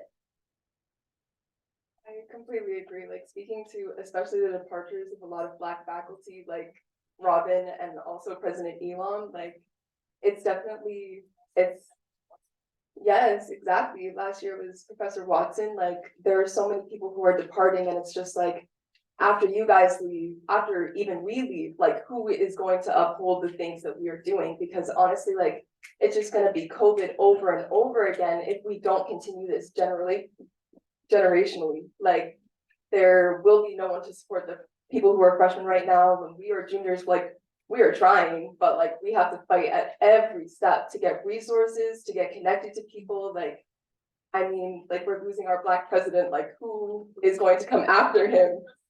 Like, exactly. And at the same time, we're working on this and then we also have to do homework. How does that work? Let me just say that I think those of us who are in the room who are alumni really resonate. We have been in your shoes and we felt it. And there is no simple answer. That's why we organized. When I was here, we organized a Black Student Caucus, and that's what Black Student Alliance, because the only way we can do it is together and one step at a time. And so we really do want to continue the conversation. There's not time now, but we will when Louis said about the Zoom, we will be able to do some of that, but we can come back to campus. We can, and we'll give you your telephone numbers, because you can call us. We do know, even in the middle of the night, we do know how hard it can be to sort of say, how can this happen? How could they do that? How could they say that? What's wrong with them? But we can talk about it and we can put together a plan, because it takes organization, it takes community, and it takes one step at a time. And so we really do want to be sure that we continue that conversation and that we do have it that one step at a time together, because it is tough. It really is tough.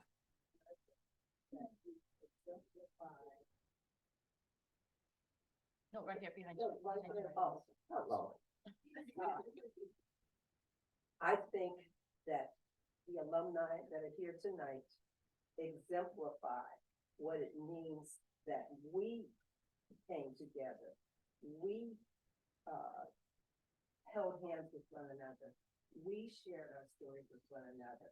We were small, really small. My class was the biggest, and we took in 8. So I want you to know that sometimes that intimacy and that smallness is a good thing, because I love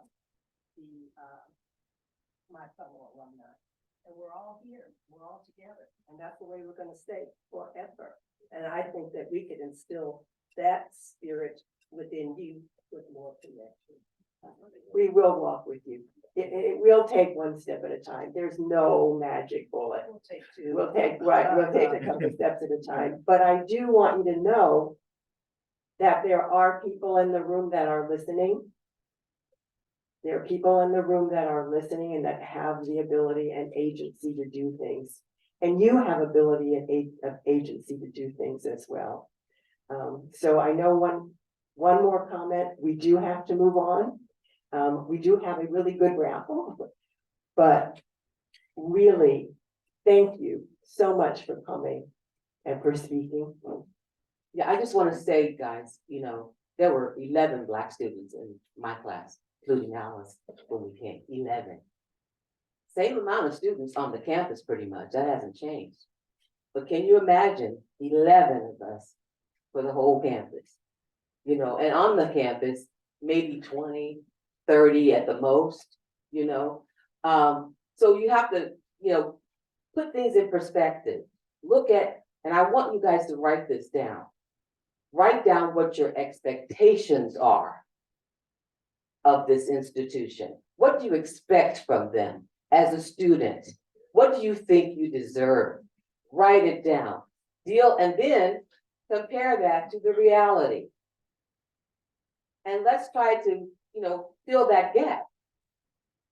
Because we all come here with our expectations. What made you come to Oxy? What made you decide to accept the offer to come to Oxy? What did you expect? So what is the gap? And we need to fill that. You know what I'm saying? So you guys need to understand that Oxy has always been a white college. It was founded by a group of Presbyterian ministers. So it wasn't even, you know, there was a whole patriarchal thing going on too, you know. So there's a lot of things to, you know, overcome, but you can do it. The first thing is to know within yourself that you belong where you are. You belong in that space. Nobody can take that away from you. Now, what are you going to do with that? What are you going to do in that space? That really is up to you. My thing is this. Don't limit yourself to just the Black population. That's what I did. I don't have one white friend from Occidental College. All of my friends are Black. But there are people here that you can learn from all kinds of cultures and things, and that's what you need to do in your college experience. You don't necessarily have to become close friends, but I really wish that I had experienced some conversations with some of these people and helped them to see what I was going through. And that I expect to be just as important as you are on this campus. But I was lucky. My parents were sharecroppers. But I knew that wherever I was, I belonged there. And I was never going to let somebody challenge that for me.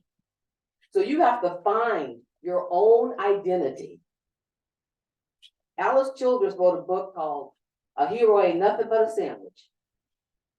You have to be your own hero. You have to be your own hero. Own yourself. Own your experience here. Make it count. That's why you're here. Oxy still is one of the best liberal arts colleges in the country. Don't waste it. Don't waste it on feeling about what you don't have. What you do have is each other. Thank you.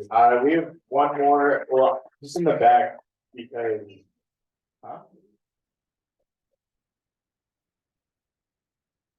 I think it's really important for us to all get students speak, so like Madison. Thank you so much. My name is Salim. I'm a junior at Oxy. And thank you, alumni. You guys are our elders. You guys showing up here means a lot. And giving us a piece of your world and sharing your experience also means a lot. Something I would like to share that's a part of my experience is that the first 2 years at Oxy here weren't the best. And it still taught me to reaffirm my agency. Right. And I think that's what a lot of our alumni are doing for us is that you have the ability to navigate this space and make it what it is. And I think it's I think for me, I've shared this at BSA, the first meeting. I think it's time that we ask the institution to give us what we need, right? So if we're looking around and we're saying this isn't the institution that our alumni experience because our workers aren't getting paid a living wage, we have to organize and make difference within our circles. We have to talk to each other. We have to address the fragmentation and address the differences. Like not all of us are Black in the way that we envision it. Some of us are we experience Blackness differently. We have to talk about it. And I think that I appreciate alumni coming here to speak with us. We're also asking you to recognize that we're asking for things to be better. Things were bad or worse during your time. We're asking for things to get better, and we need your help in doing that. We need your help in seeing that the food we're being served isn't the same. Nothing is the same. So that's what we're asking, is to mitigate those differences.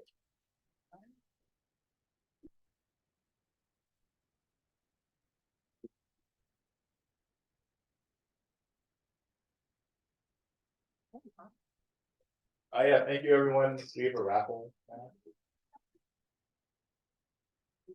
Thank you, Jazz, for moderating that very tough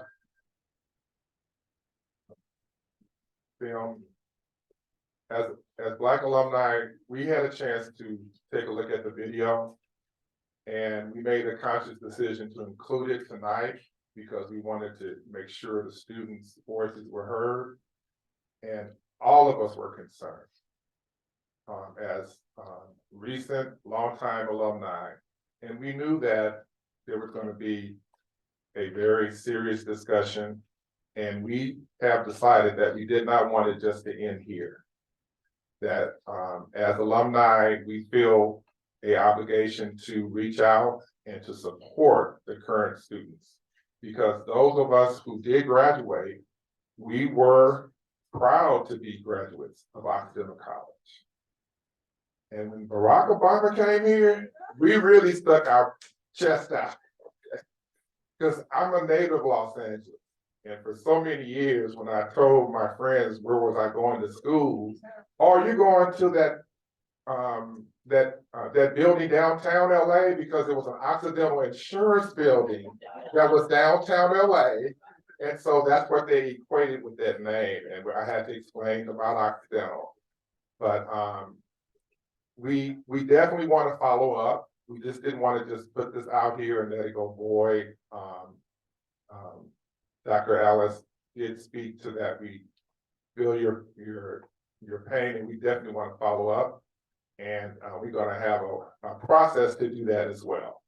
And like she said, it's going to take a step at a time, but never what I had thought that coming today that I would see tears from a student. And that's something that we definitely want to try to support the best way we know how.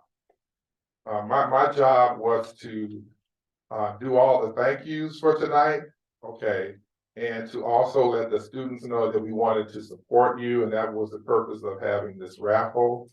So Alice wants to make sure that if you didn't get a raffle ticket, to do that. And while she's doing that, I just want to go through and do my thank yous. Now, I was asked to have all the persons that were on tonight to stand up. Okay, Alice wants you to come down here to get a ticket. I'm sorry. Can I take some to people? Who's gonna get the thing? Okay. So quickly. Robin Maxfield. Okay, she was our moderator. Let's give her a hand. Director of ICC. We want to also thank President Elam. Thank you, Dr. Elam. Dr. Michael Murphy. Assistant Professor of Black Studies, Dr. Regina Freire. Professor of Politics and the Ubuntu Fund Advisor, Jazz Henry, class of 23. And by the way, I was at the graduation this year. I volunteered, so it was wild. It was wild. That was a great graduation. There was so much excitement there. Also, I wanted to acknowledge Giselle Gatewood. Giselle, stand up, Giselle. How many majors for you? Oh my goodness, oh my goodness, okay. Michaela Woods, where's Michaela? Okay. Thank you for your support tonight. Lewis Hook was on the panel, class of '80s, let's give Lewis a hand.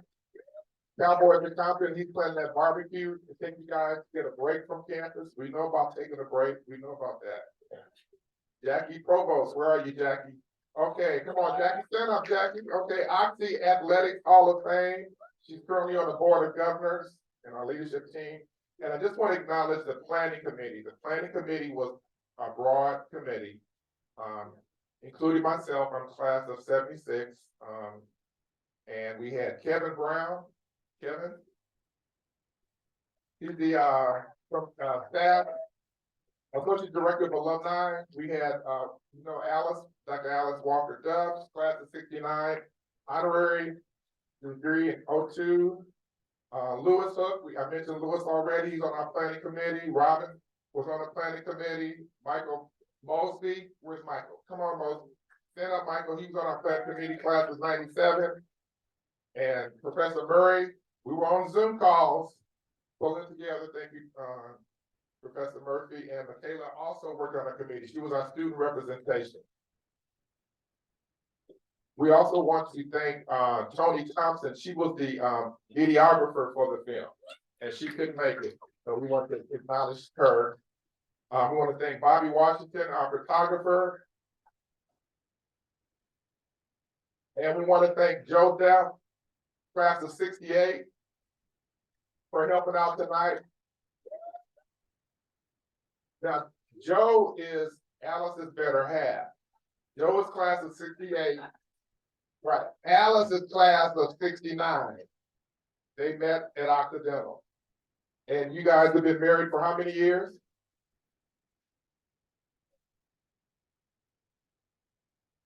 And I brought some show and tell because I wanted you guys, if you're interested, to see how it was almost 50 years ago. But one of the things that we connected with at Occidental, we had a gospel choir.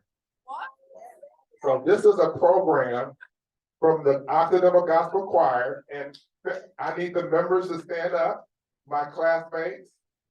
Dr. Terrell here. Okay, Sherry, come on, Sherry. I don't know the last time I've seen you, Sherry. Was when I graduated, you think? One of the reunions, okay. So this is us, okay, this is a program. This was taken in 1975 in Herrick Chapel, okay. I just held on to it, okay. But I want you guys to take a look at us, we all had more hair then, okay. Don't laugh, we had more hair back in the '70s. Yeah. Okay, I'm just thinking about myself. Then I have a picture that we took in 1974. This is in Herrick Chapel, so this is almost 50 years old. But that was our community, and we have been friends all of these years. We've been to each other's weddings, baby showers, transition of our parents. We support each other all through these years, and I reached out to him, and I know that we want to do the raffle. So we have 3. So first, Raul took some raffle tickets up and gave them to people. But if I don't have the bottom part of your raffle in here, you can't possibly win. So you didn't tear off the head? You have two parts. Bobby. If you have 2 parts of a raffle ticket, let me know so we can put it in here. Yeah, so that guy over there, anybody else has a bottom half of a raffle ticket, it needs to go in there or you can't possibly win.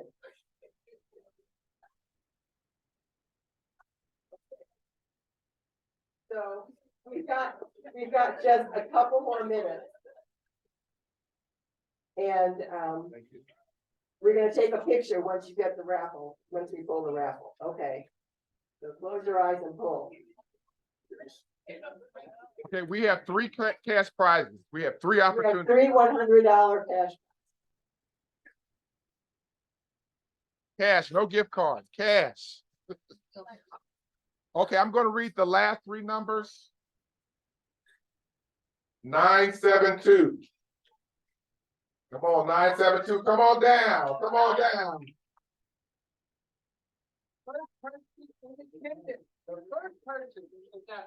Okay, Michael, check this ticket now, check this ticket, come on.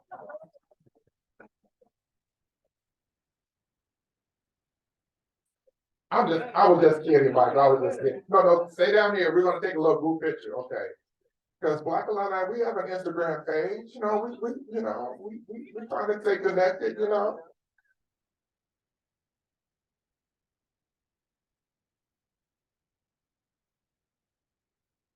Okay, last three numbers, 954. 954. Once, twice.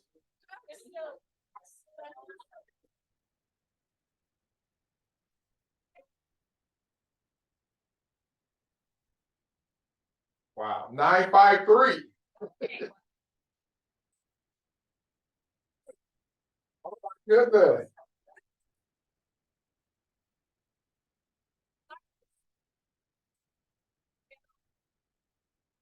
Nine, 6, 3. Giselle, come on down. All right, stay right there, stay right there.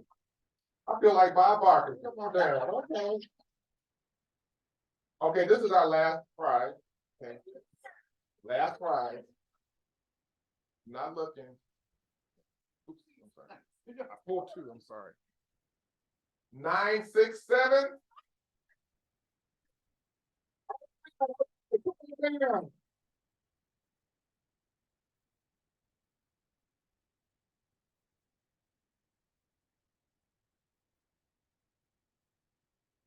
Take the picture of us. So we're gonna take a group picture right here.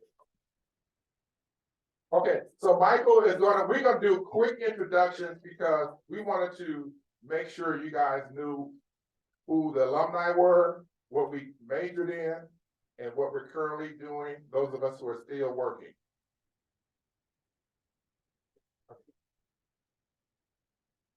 I want everybody to take a second to thank Ken for his energy in getting this perfectly timed. Thank you, Ken. Thank you. So there's not any food left? I don't think so. Yeah. I think some cheese and crackers. We might still have some books left over for people to take. Yeah, so what our vision for this last part of the program was just for networking, so that students can get to know what alumni are currently doing for work, what they studied after Oxy, and to connect with them, to take a few minutes to connect with them after this event, to help you not only getting through Oxy, but to know what possibilities there are after Oxy. And there are a lot of possibilities. But what we also talked about in the planning committee for this last step, if people aren't interested in really connecting for networking purposes, for job or for education, there were also some very, very important topics discussed that everybody didn't get to get their thoughts out on, and to speak with, like-minded people about those thoughts. So we came up with some groups to meet in this space right now. So the 4 that we came up with was, if you want to learn more about the Black Studies department, we're going to meet over here. We're going to do it downstairs? Oh, my bad. We did it up here last time. Okay, yeah, you're right. So we're gonna meet downstairs, and we'll designate spaces for that. So if you want to talk about the Black Studies department, we have representatives for that. the Supreme Court decision on admissions, if you're passionate about talking about that, we can do that downstairs. Black life on campus, seem to be very, very passionate. If you want to talk about how your Black experience is on campus versus some of the alumni, we'll designate a place for that. And the last one is just general networking. We are going to go around and do the, okay, so what we're going to do now is go around the room so that the students can know what alumni are here, what year they graduated, and what field of work they're in. So I'll start with myself. Michael Mosby, class of '97. I'm from the Midwest, Kansas City, Missouri. I majored in theater and sociology, but I've been in home finance for 20 years. And what that does is help first-time home buyers and homeowners get finance to find out how do you buy a house, what kind of credit you need, down payment, loan programs, all that. I'm on the board of my company for the New American Dream Initiative, which pushes Black home ownership nationwide, something I'm very passionate about. So if you're interested in any of that, meet with me downstairs. Yes, and Ken, yes. Again, I'm Ken Farris, class of '76. I majored in sociology with an emphasis in urban studies. I had a part-time job at Bank of America on York Boulevard, and so I went into the banking industry. I was in the banking industry in retail and branch management as a branch manager for over 35 years. I recently retired a couple of years ago, so I'm working full-time with Alice. You got to be full-time with Alice, and I'm a native of LA, live in Inglewood, and I did go back to school. I got an MBA about 10 years ago. We're gonna pass the mic around this way, so it'll end up with my husband, Joe. So I'm a Dr. Alice Walker Duff. I'm class of '69. I got an honorary degree in '02. My career, I don't know if any of you know of Crystal Stairs here in Los Angeles, but I'm co-founder of Crystal Stairs. And then I went on to a career in philanthropy and advocacy in Washington, D.C. I ran a lobbying organization in Washington, D.C. And I have a PhD from UCLA in urban planning. Okay, how do you follow that? Jackie Provost, class of 2002. I am a Chief Strategy Officer at the Savant Community Clinic. Sorry. So I have background in public health, a master's in public health, and I teach intro to public health here Wednesday evenings. So come for the spring. Like also, you love it, don't you? Thank you. Raul, it was cool, right? Thank you. Okay. Tatiana right there. There we go. I'm in class too. So yeah, that's what I do. Lewis, subclass of '80, econ major, did graduate econ work at MIT, finished my MBA at Harvard. Came back here, did management stuff for the city, for the airport, did my own thing. Then I retired, and my son said, can you come help me with the Compton Cowboys, which is for 30 years been my pastime to be working with my sister to support. Oh, sorry, I can't find that. Anyway, so I've got an experience in education. I grew up in the hood. I'm back in the hood. I'm on the front lines. Come join me. I'm just gonna say that they made me stay for a reason. You're welcome. You're welcome. I'll speak up. I didn't want to use my cheerleader voice. I sang in the gospel choir. My name is Sherry Brewer. I am class of 1979, economics major. No, I didn't get an advanced degree. I got everybody with advanced degrees working for me. That part. Let me see, what else do I want to say? I work for One United Bank. I'm the chief retail officer at the largest Black-owned bank in the United States. I have two beautiful children. One is working on her PhD at American University in Washington, D.C. The other one has her MBA, and she's the executive director of a high school for children with autism in Berkeley. I have a rising 17-year-old granddaughter who is graduating from Berkeley High. I know you're gonna know my whole life before I leave. What else can I say? I hear what you're going through. I will tell you, there were 23 to 28 of us on campus at the time that I went here. I will tell you, the bonds that you make here will last. I am in contact with probably close to 18 to 15 of the 20 some odds that were here.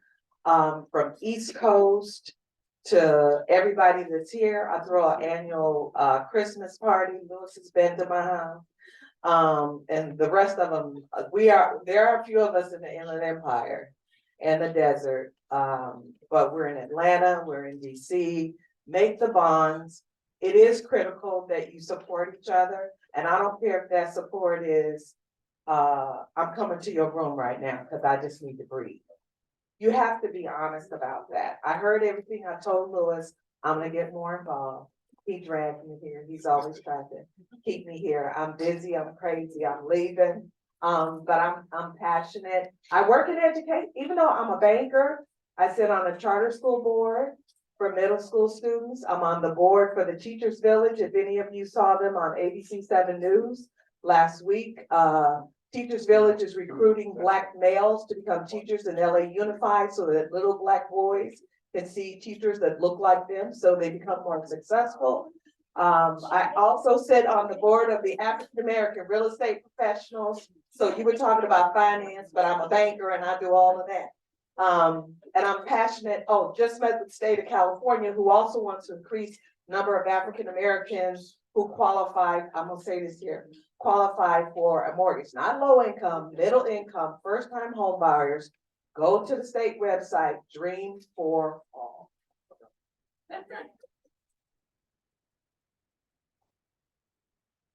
You can either go this way. My name is Dr. Linda Lott, class of 71.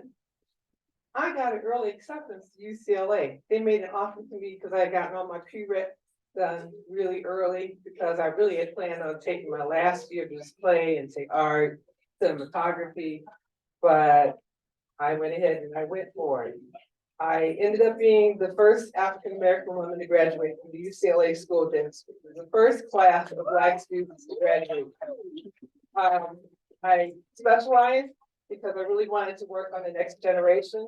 So I specialize on pediatrics, and I had a private practice in pediatric dentistry. I was fortunate enough to have some support from some of my classmates here who brought their children to me. They were some of my very first patients.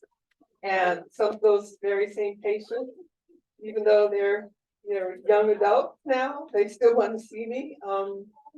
I recently did step away from clinical practice, and I don't like to use the R word because I don't feel like you really retire. I feel like I want to reimagine myself. So I feel like I have a lot more to give and to do, and I want to volunteer. And actually, I was approached by the dean of UCLA School of Dentistry because we need to reactivate our Black alums there, and we need to do the same thing here. And I have no excuse for not participating because I live literally just, the next neighborhood over. So we are here for you. Okay? I've really felt everything that you all were expressing, and any way we can just share with you that there is a way. I'm really grateful for my experience here because I really felt I got a tip-top education, and I came here with a purpose. I knew what I wanted. I went for it.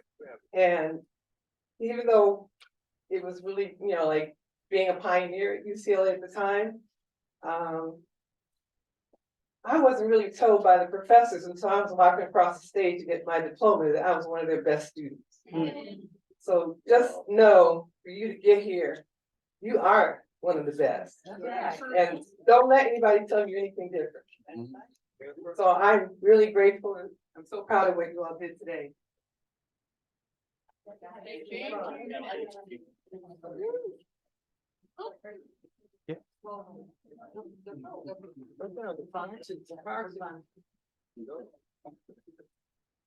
I'm Bonita Ponder Cooper, class of 1971. I too married an Oxy person, and so, you can't find your husband here, girls. I majored in Spanish. and always wanted to be a teacher, so I started off as a teacher. I was a counselor, got a master's at Cal State Northridge. I then was a vice principal. And for the last 15 years, I've been the director of Upward Bound with the title project manager at Santa Monica College. And on June 30th, 2023, I retired.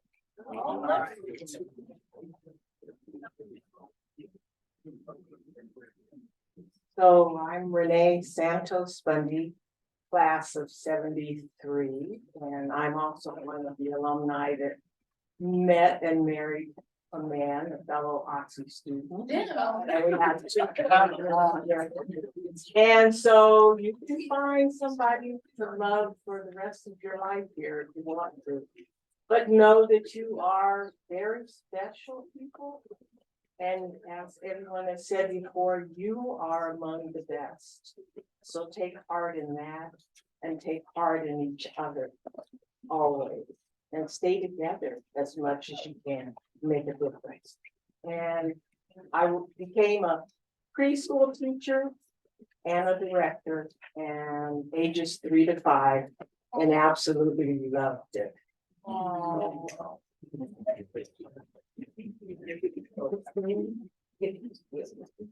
My name is Sharon Pinckney, and I'm class of 71.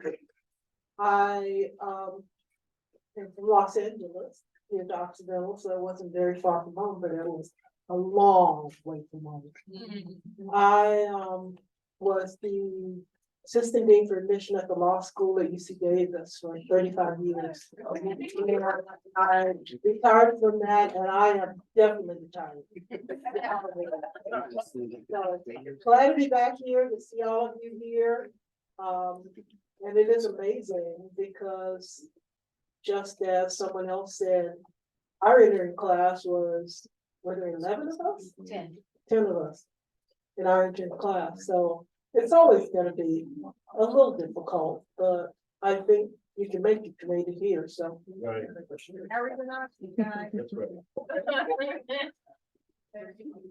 Hello, Hello. I am Cookie Myers. My name when I was here was Carol Thomas. I too got married with a fellow Occidental student, but it didn't work out. But it was okay. I'm better off for it.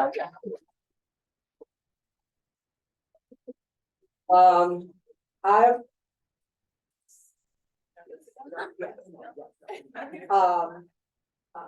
I'm trying to think now. I graduated in 1969. I came though in 1968 with Joe, and I graduated with Alice and Sheila and a whole bunch of the rest of us. I didn't graduate until 69 because I had my son when I was a student here at Occidental College.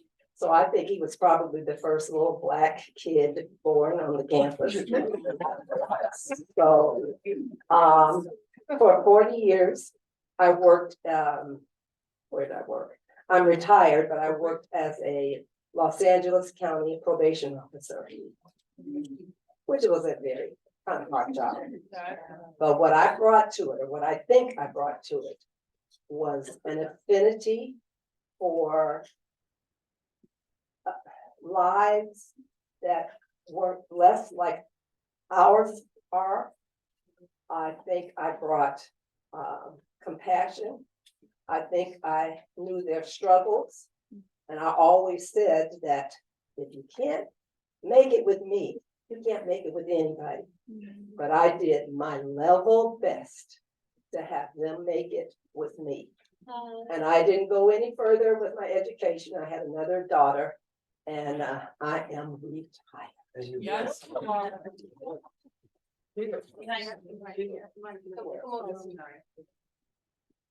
Hello, everyone. My name is Ann Beatty, class of 76. Sheila Wills, she came to Crenshaw High School.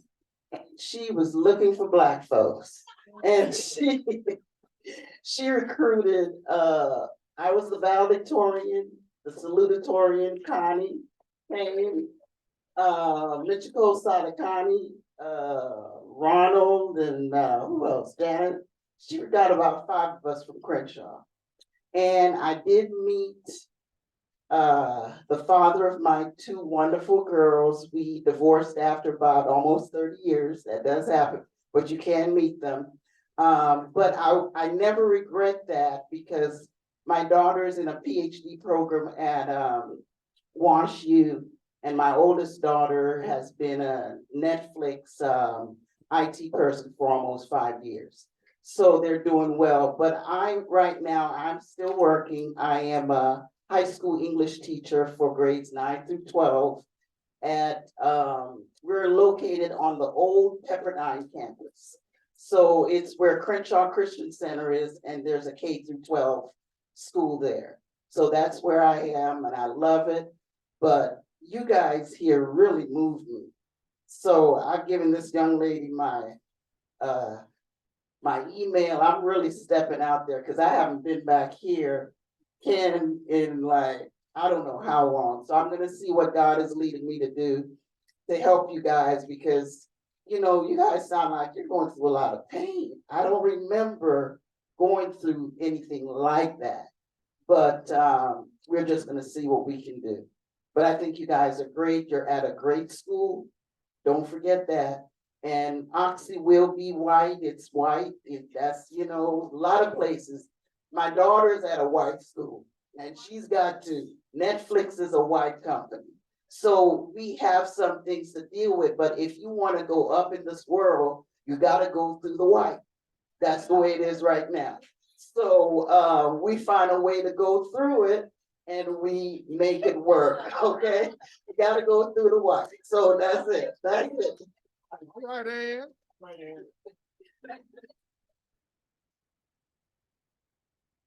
My name is Karen Ammons, and I'm a class of 76 also. Right. I always wanted to be a teacher. And unfortunately, this was my bad spot when I came to Oxy. There was prejudice. The school that I was mentoring at, the teacher told me that the kids couldn't learn. They were Hispanic. And I was determined I was going to prove her wrong. But because of that, she kind of blackballed me and gave me a D in my English, I'm sorry, my education class. So I could not get into the teaching ed program. So, but you know what? It all worked out because God is in control. I've always wanted to be a teacher.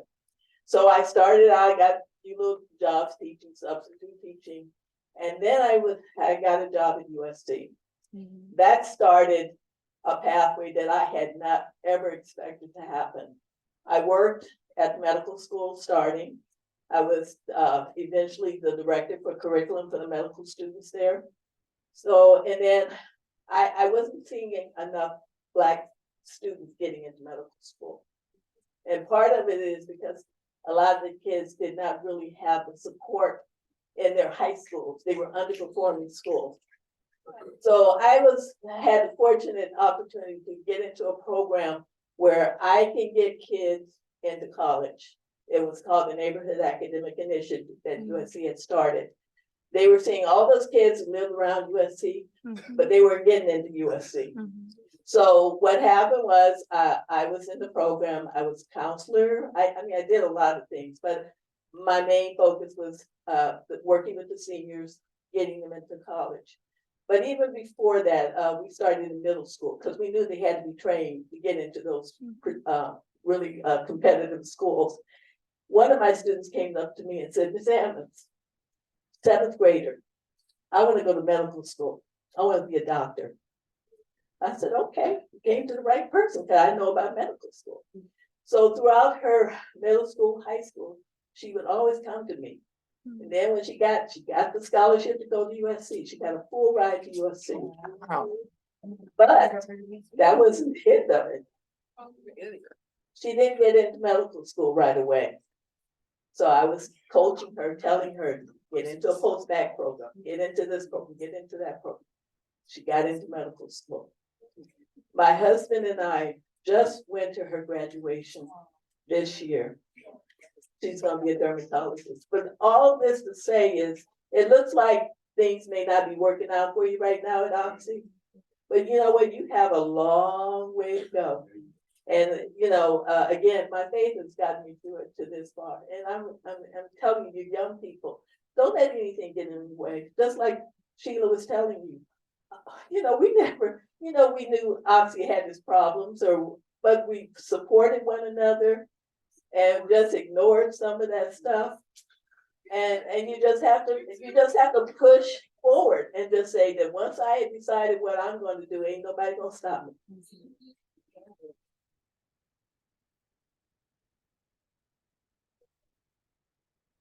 Hi, my name is Terrell French, and I came to Oxy. I'm class of '76 also. Right, 76? And Sheila recruited me from a private white high school. I was the only one Black person graduating at that time. And before I graduated, my counselor told me I was no good to go to college. And so Sheila came in for me and recruited me and told me I was college material already. They just misguided. And so I applied. I got into 4 colleges right off the hand, but I came here because Sheila was here.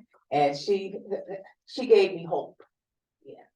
And once I came here, she put a lot of the Black students together. And so that's how I met Ann, Karen, Connie. It was a group of us, of the ladies who were in the same dorm, same thing. We stayed with each other for 3 years, and then we kind of split up at the last year. And then the guys were all together, Kenneth's class, they were all together too. So we always got together for parties or whatever we did. Pizza, hamburger runs, gospel choir, yes, gospel choir. So, you know, we had a pretty good, big, solid group, and we stayed together after graduation. Okay. One thing that helped too is one who's not here right now is Connie. Connie's parents on holidays would invite us to their home, and they would treat us, you know, with barbecues and things like that. And that from there, we kept coming back and coming back and coming back. And we've been together ever since as Oxy folks. And so that's one thing I'm trying to emphasize to you is hold on to some of your friends you meet here, because you never know how they will come back and support you later on. Through Karen, I came as a math graduate. Karen convinced me to try out the sciences and convinced me to go to a program she was going to for pre-med.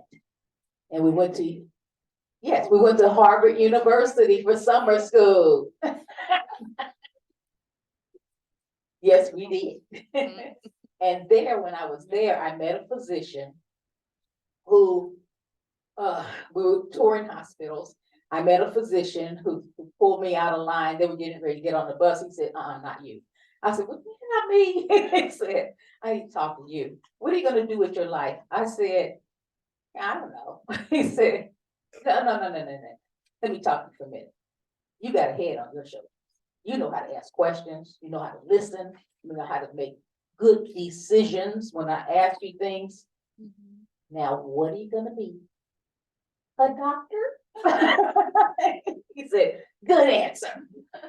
That man wrote one of the pediatric books that we had to study in medical school. Dr. Grace, Pediatric Emergencies. I ended up becoming a doctor. Wow. And, oh, we gotta move on. So anyway, I just want to say, be encouraged. Don't give up. That's it. Yeah, I already did what I had to say. Anyway, I'm Sheila Wills, and I graduated in Alice's class, 1969.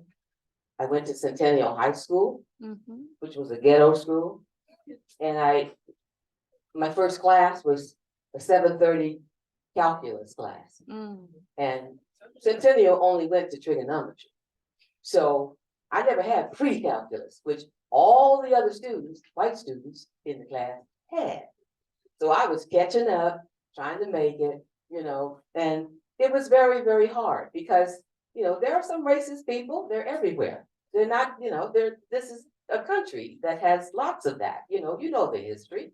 But my thing is, when you apply yourself, it's for your success.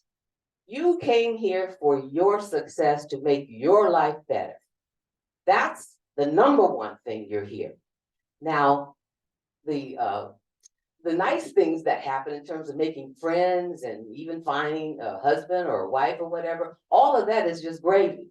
But you're here to get the education and then have that make a difference in your life. And that's what's happened for all of us. I'm an actor, but I've done all kinds of things, because I'm a social worker at heart. That's what I ended up majoring in, even though I came as a math major. I was thinking of being a doctor, but I'm too social to be that. But anyway, I just want to say, I want to give all you a group hug before I leave, because you guys are magnificent. Okay? Own your space. Don't let anybody take your joy. You belong here. You went through the process. I was assistant dean of admission at Occidental. You have to be selected. You have to be competitive. You were selected. You were accepted. So now what are you going to do? It's not perfect, but where are you going to find perfection? It doesn't exist. Make this your own thing. So when you look back on these memories in college, which you're never going to have again, you don't go back. You go, I'm 76 now. Okay? At some point, you are going to have to find your own reality. And I know you can do it.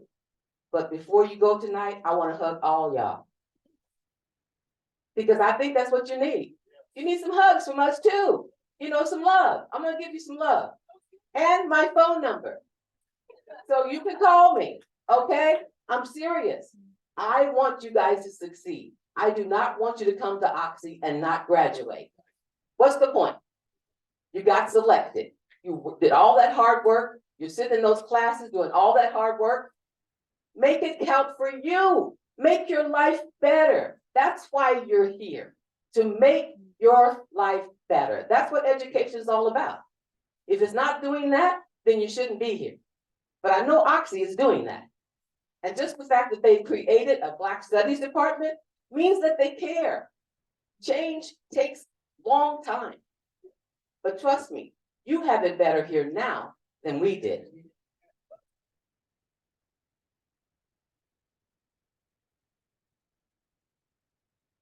Hi, I'm Robin Ford, class of '84. And I came to Oxy from Fresno, California. So there's a big difference coming to the big city from Fresno, but I loved Oxy. I had a really great time here. But I am now a professor of English at the City University of New York. I have my PhD from NYU. And I am here, I've come back here for homecoming because I am doing a book and I am looking at spaces of learning for Black people and POCs. So I really appreciate everything that you all have said. And you may be getting some emails from me later asking for your input and to interview some of you. So thank you. You guys are great. And hang in there. I know it's hard. I feel you. The same things that you guys are going through, I'm going through on my campus as faculty. The fight continues. So hang in there.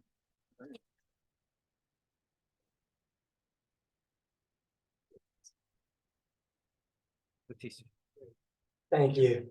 I'm Bob Johnson, class of '77. I was roommates with Ken. Interned with Joe Duff. I'm an attorney, producer. Member of the vice chair of the board of trustees. And it's really I just want to thank you for all the insights, for sharing. I want to encourage you to stay strong. This is just a microcosm of what you're going to face. This is your laboratory. And while you're here, you have to claim everything. Claim your community, obviously. But also, somebody said it, fellowship with the rest of the community. This is if you're not in information loop, you miss out. These are your referrals, these are your jobs, every single thing you do in the rest of your life. It's going to be based on relationships. And this is a really pivotal point in your lives. And it may seem hard. You're going to look back and say, these were some of the best years of your life. You really will, trust me.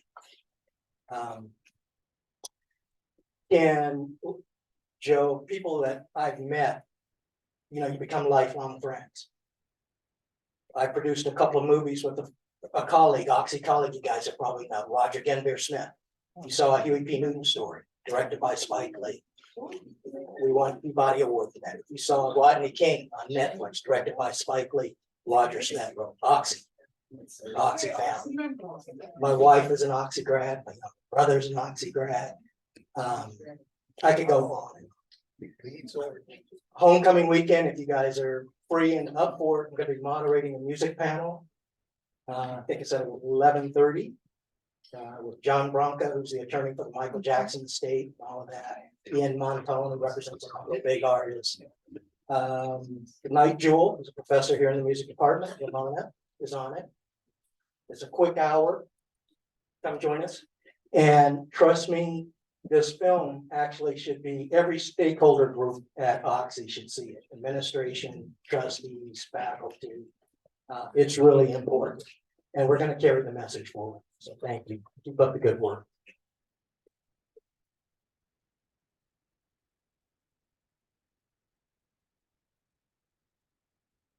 Good evening. I want to thank all the students for all of their frankness and their sharing their experiences here. It's been very enlightening to me. My name is Greta Johnson. Let me give all my names. Greta Johnson Hicks Mandel. So, much like Jacqueline Bouvier, Kennedy Onassis. That's right. So I'll tell you my marriage history. So I married an Oxy guy, and that's what we did. And I majored in biology and pre-med, went to USC Medical School.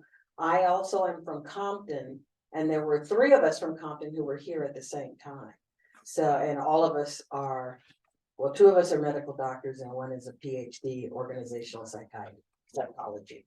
So, it was good for us to come here because as will be stated in, I think there's an article coming out in Occidental magazine where I'm quoted, and it really is about the excellence of the opportunity here and how for me, it was finding my foundation here.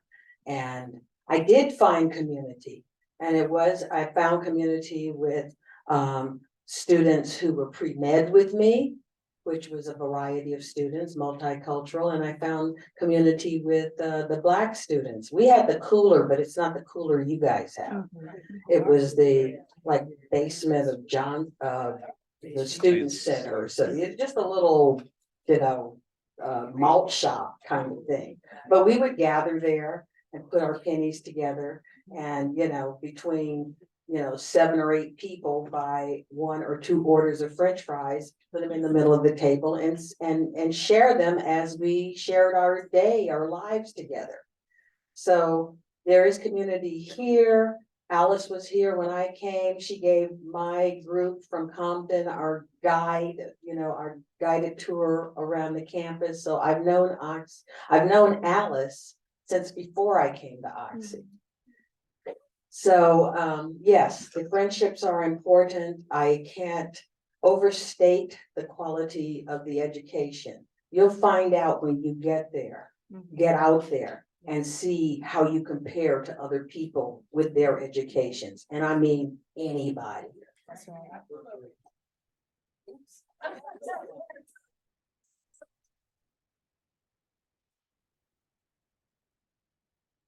Good evening, everyone. So I'm Leticia Citizen. I'm the class of '99. I also hail from Compton, so it's nice to hear that others are here.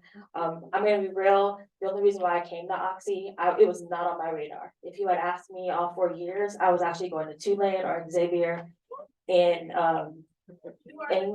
yes, in Louisiana, because I was pre-med. And I got into both, but Oxy actually came to my school, sought me out, and asked me to apply for a scholarship that actually paid my entire way for 4 years. So I was part of the Young Scholars Program that was under President Slaughter, who, yes, got us here, sustained us with staff. President Greer was still here. She just had started when I was here. I was one of the ones too who married the Oxy head. However, our relationship didn't end, but we did get two beautiful girls out of it, who's now one of them is here. And so in that time, I did stay, so I was a sociology major, ended up switching my junior year from pre-med, because I just didn't love it enough to stay with it, but it was still a passion of mine. So I went into sociology, stayed the 5th year, got my credential for teaching, taught for 23 years, got my master's at Cal State LA 10 years in administration. So in case I just wanted something in my back pocket in case I wanted to move into that arena. God had different plans for me. So in that time of teaching, I have taken on presenting at different conferences. I'm a keynoter, global presenter. And as a result of that, because for the past 5 years, I was actually in Beverly Hills Unified School District, which I did not live there. But it became very unsafe for people who looked like us. So I left in March, and at the same time, stepping out on faith. God, again, relationships, we've been saying that a lot. From a relationship that I had with someone on a professional level, he reached out, said Samsung Education was building up a team, needed educators that had all the connections and the know-how that I had. So I finally stepped into a role where my expertise, my knowledge, my know-how was valued from the very minute I stepped into that, before I stepped into that space. So I didn't have to prove myself.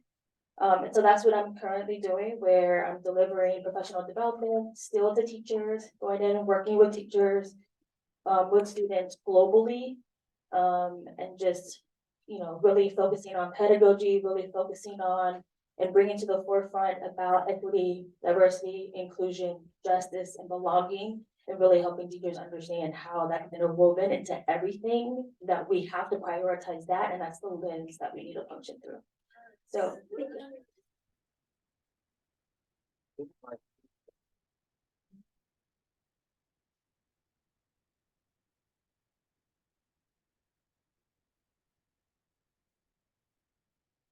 But the other fact, okay. Hello. Okay, well, hello, I'm Lauren Batley. I am the jazz commercial voice instructor here at Occidental. This is my first time participating in this community, and I'm so sad that this is the first time because I've been an instructor here for 7 years. Yeah, so I relate to what the students are talking about. Just as like a rogue Black professor hanging out in the music department, teaching jazz. And I've been on tour for the last few years, so that also contributes to my distance, but I'm so grateful to be here. One of my students was here, she had to leave, and so I'm hoping that I can connect her with all y'all, and I'm hoping that I can finally connect with the faculty here and the alumni. Thank you, Alice, for running into me, accosting me. Yeah, so this will not be the last time that you all see me, and I look forward to running into all y'all on campus. Hello, y'all. My name is Katrina. I'm class of 2022. I studied diplomacy and world affairs and had minors in Black studies and econ. I worked at the ICC for a year or so. But now I think like my passion is higher ed, so now I'm working at Caltech for a little.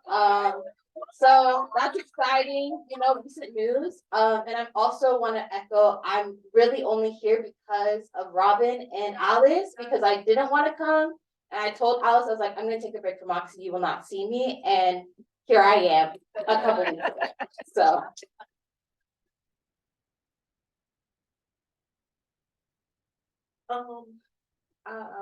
I am so full with in this moment and just listening to everyone, listening to the alumni. This role, the Associate Director for Racial Equity, I am stepping down, but it's not without a lot of mixed feelings because I know what it means to have a role like this. I was raised by a strong Black woman. I love my mother to death, as I'm sure all of you do, but I think about the task that she had as a single Black mom, raising 2 girls at the same time and having to put us through school, and my counselor telling her that we were not good enough to go to college, and having to figure all of that out on my own. And then I was in undergrad, and I had an amazing Black woman, and having her, she was in student affairs, and having her, she led Helping Hands. And so me and Raven were always volunteering in the church and everything. And so I had that transition and she helped me through undergrad. But after undergrad, is when I realized that that was the first Black woman that I ever had as a teacher or educator or anything, ever. And then I got out of undergrad and I realized recently how much I have gone through my master's, the PhD, by myself, lonely, as a young Black woman trying to figure out how to navigate an education space. So I know what it means to have a role like this. And I do not take that lightly, and I'm so incredibly grateful for everyone in this room. I'm so grateful for just embracing me and embracing my vision for what I thought racial equity could look like on this campus, especially for us. So thank you. She's gonna do some consulting for us. She's not going. She's not going. And we're gonna let you put out PhD. Okay, I'm the oldest one in the room. My name is Joe Duff. I graduated in 1968. I decided to be a lawyer when I was 8th grade. I decided to come to a small liberal arts college because it was a small liberal arts college would give me what I needed to become a lawyer. I ended up here at Occidental during the Vietnam War, when you could get drafted if you didn't do what you had to do. I went to ROTC to not be drafted. So when I graduated, I got accepted to law school because of the Occidental education, the Occidental reputation, the Occidental pre-law program. And I'm telling all of you, this is what you're here for. I was a student athlete, but I was a student first and an athlete second. And I got to talk from the seniors. You're here to study, not to play football. And I did it. I went to law school, finished, passed the bar on the first time. And then I had the dream of my life. I practiced law with one of my friends from law school and one person from Occidental, Brenda Shockler. She's not here. She could be here, but she's vice mayor. She's vice mayor of Los Angeles. She has a lot to do. We practiced law together, and she's godmother to my kids. I have 2 girls, both went to Stanford. One's a PhD. The other's got a master's. They got kids. I got 7 grandkids. Wow. 5 of them are in college. I'm telling you guys, you're going to have basically the same kind of chance. It's hard. Yeah, it's tough. Oxy's not perfect. I was one of the people at this college that at the time that they had fraternities here, they were all white. They came to me one time because all the jocks went into ATO. They don't have that anymore. It's over there. It looks like the Order of Mystic Apes. That was ATO. They said to me, we love you because I'm one of the team members. We love you, but our fraternity doesn't accept black students. Would you join us as a social affiliate? So that we can go and break the constitution of our fraternity. I said, okay, I did that. I came out the door with all the other people. They put us up on their shoulders and did all the dancing around fraternities. I didn't pledge that fraternity because I found out later on one of their charters was they were organized for the protection of white women. That's a Ku Klux Klan.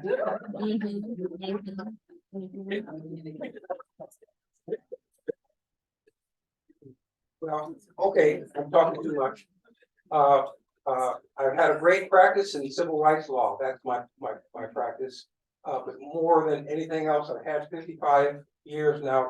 This young woman that I met as a freshman, and Occidental is what got started, and it's what keeps us going. That's what Black Alumni at Occidental is all about.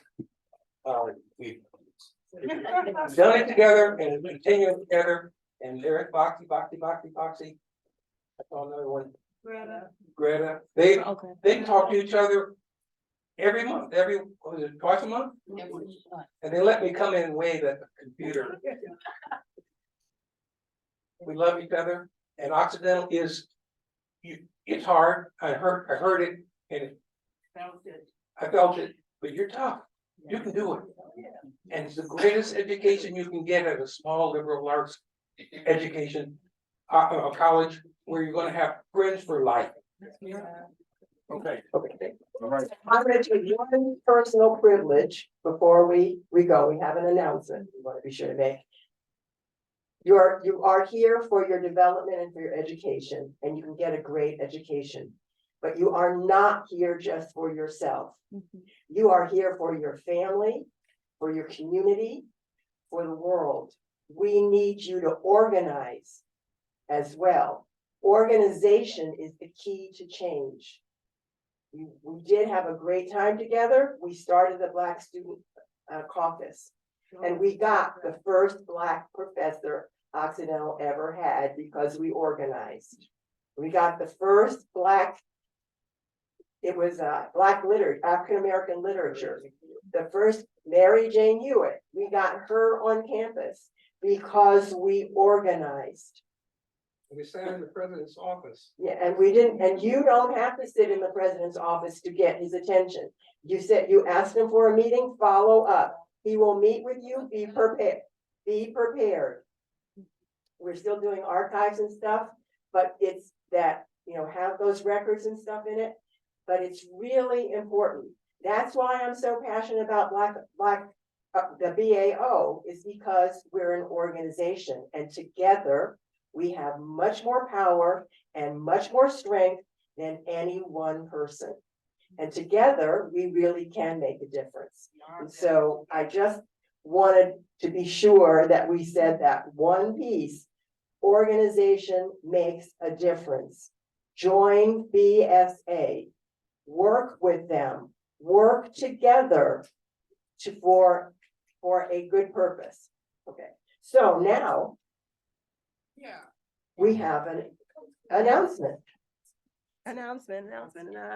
Good evening, everyone. My name is Jamila Chambers. I am the Executive Director here at the Habitman Career Center. In addition to bringing jobs and internships to campus, I do also work for Alice, like most of you in this room.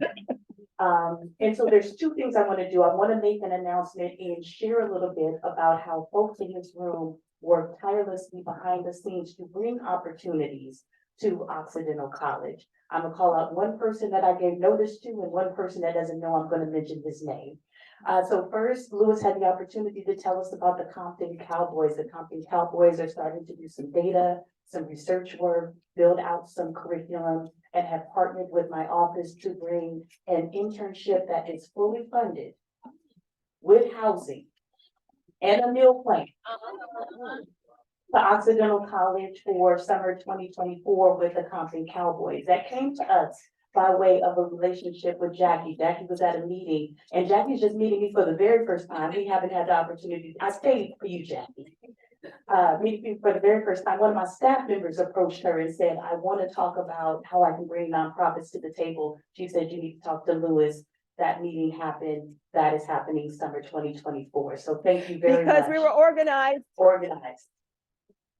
Another internship that we are bringing to campus next year by way of relationship is not only, Bob, you introduced yourself as an attorney, as a producer, and do a variety of other things. Bob Johnson is also one of the HCC silent partners, who brings a ton of opportunities our way. Array now has come on board with his Ava DuVernay's nonprofit organization. Hello, you got me now? You with me now? By way of Bob, and Bob brought that opportunity to us 2 years ago. We cultivated that for a couple of years. They are coming on board for summer 2024, also for a fully funded with housing opportunity within our office. What I will say to you is this, I'm gonna get a little closer. You all don't know me. Right? And we just met now because what I have the opportunity to do, what I have the opportunity to do is meet with your counterparts. Because your counterparts are taking advantage of some of these opportunities. In my office alone, I have 50 fully funded internship opportunities in a variety of departments, 6 different industries. That includes housing that you don't pay for, meal plans that you don't pay for, and an internship stipend. All you have to do is become eligible. But what I notice with our students in particular is that we are fighting the good fight, but we are not taking advantage. And I heard that echoed in the room of the opportunities that are present. Also within my physical building is the Obama Scholars Program, which Bob is also very intricately a part of. For our sophomores, that is 2 summers of fully funded internship, and the opportunity is $10,000 after graduation if you're going to do work for good. All you have to do is apply. They take on about 10 scholars every single year, sophomores, and they get about 15 applications. Sophomores apply. And so there's all of these different opportunities across campus, but we have to communicate. We have to communicate about how to become eligible for it, and we have to take advantage of it because I see your counterparts, they know me well. That's what I'm saying. That's why I got a little closer, honey. Yes, because you should. Some do, but I really want to encourage all of the students in the room to take advantage of all of the resources. They are absolutely here for you. That's exactly why we're doing it. And you have all these people working and having these conversations that you don't even know are happening to bring exclusive opportunities here. And we want to make sure you all can take advantage of them. Okay, so come see me. I'm not staying, but I'll be back tomorrow in my office. Y'all come on. Thank you so much. We're gonna be here to talk as much as we can.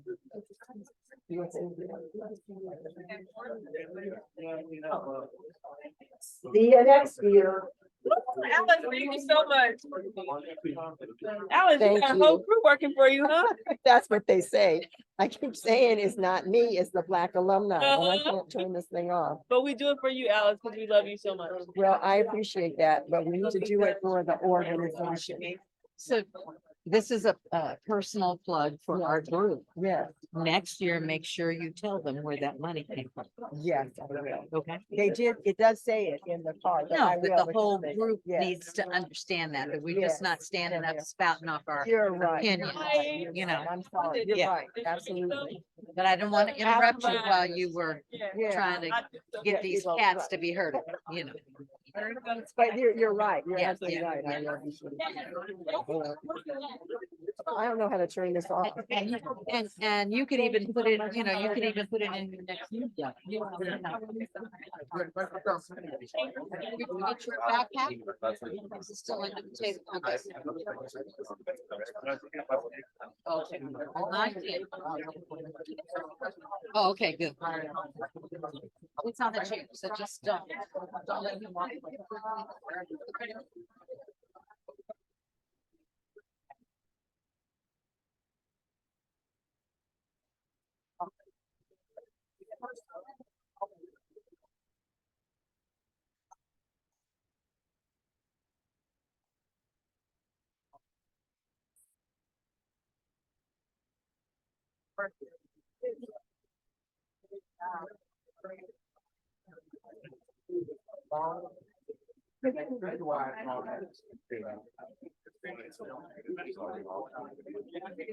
Thanks so much. We will. Looking forward to it.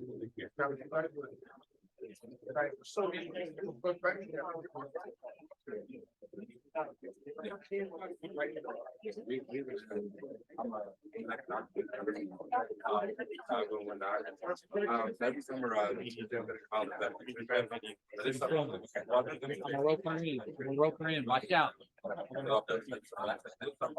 Thank you. I'm also to scholarship that I think give to top academic eighth graders that are really in any of the city. So I received them when I was in eighth grade, and it helped me go to prep school in Massachusetts. However, I noticed that the scholarship you go home and hey, love that. And once I back in April, they notice it's like okay, you can meet make apply to the obviously I make it with the art, but if it is and actually I'm headed to more so the glide and I've already passed the first and second, third, so now I'm at the top so I remember like every single person been along the way, first round, second round, even the people that were affiliated with us, we're all white. So one question they would say at the end, oh, every question. So I would always ask, what does Bank of America, like, you know, they have a mission statements, what is their environment for people of all times? Obviously, they're gonna get the same sense, but as a black man, I want to know because I see bigger straws. If the bottom of the way through, that is a place where I can work out for the next something. That's a place where I can so as a black man, what would you say in the Well, you know, what happens a lot of times, what I'm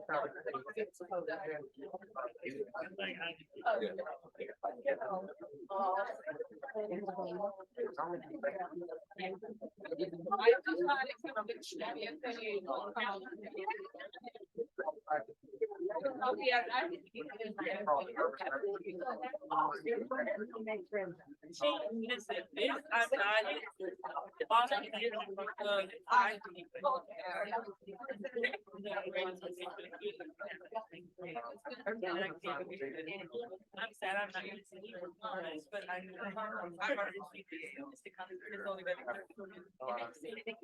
like I can Again, I'm so shocked you came because I was very honest about my auntie. How? I don't know.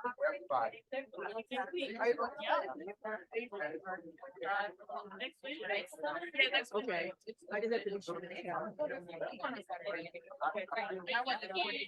Right. Yeah. Okay, I'll see you later. Are you going to the gym? I'm just gonna go out in whatever direction you're going. Okay, yeah. Brayden. I'm already planning on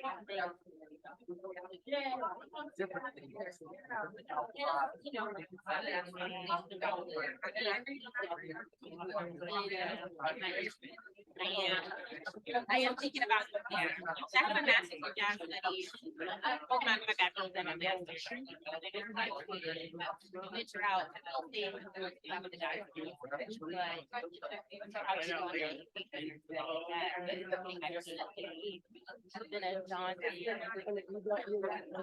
What it is.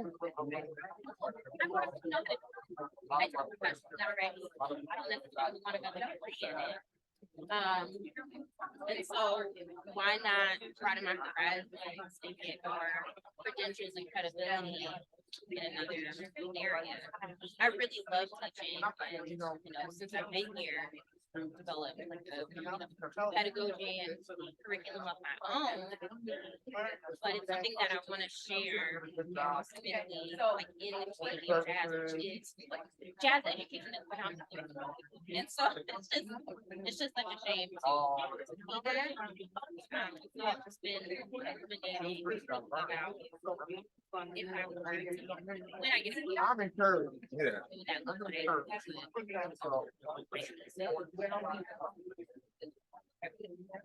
I'm not a student, but yeah. Yeah, well.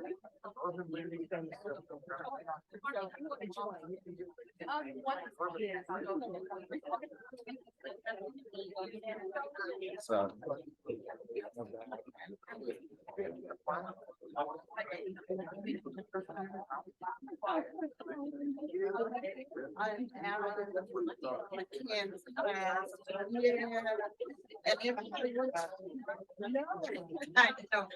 I know. I know.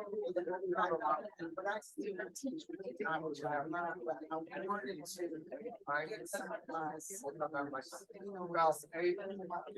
So they hear about it. Because that's what I went to.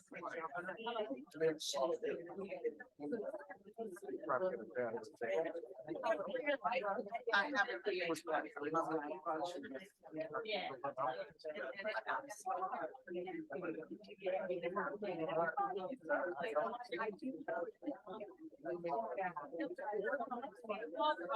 and I don't know when I go, I do.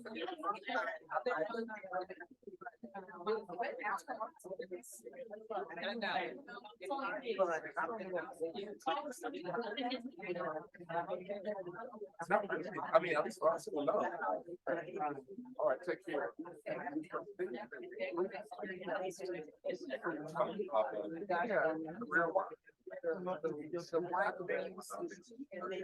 I know that they have like the small ones, like management the Cambridge came or whatnot. Small ones are coming to the ATC. We'll give them a $1. I think those are like the biggest schools that they should come to LA. Hey. You want to say anything? That ain't stuff.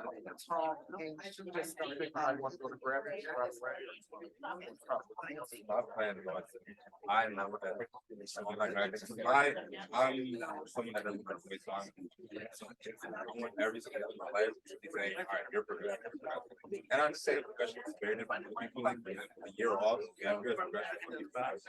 For me, it's not because my mentality is like, why stop? Like, getting back. Yeah, like, take away from the guy. So for me, it's like, my life is good. I was like, knowledge, I have a job. Not because I think I know that you'll hear back, you'll get called back like a year, okay. But I'm actually at the same time, it's kind of because not as much aid, not as much. So I don't know. I'm really thankful for the fact that I just hope I'm gonna get better. But if I can get better, I still look like that. No, let's break. You know.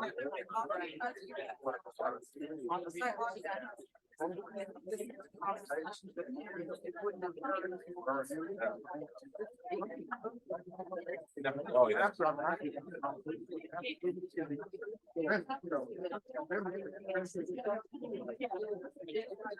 Yes.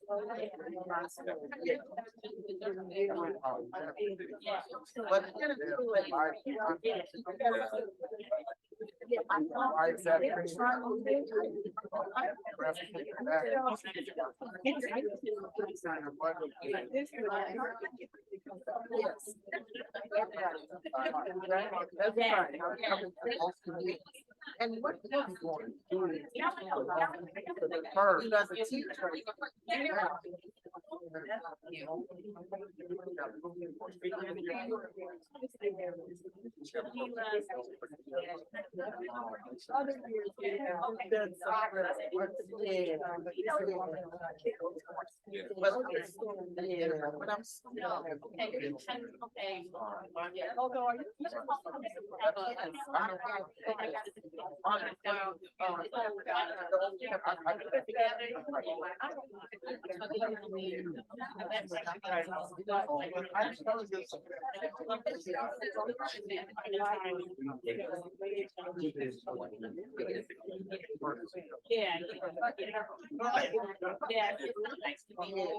And you have something and right now, our life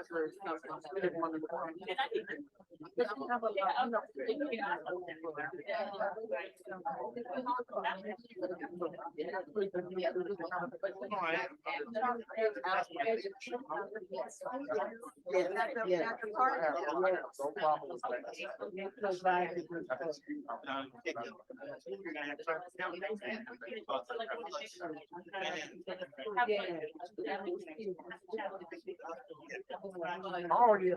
Well, Okay.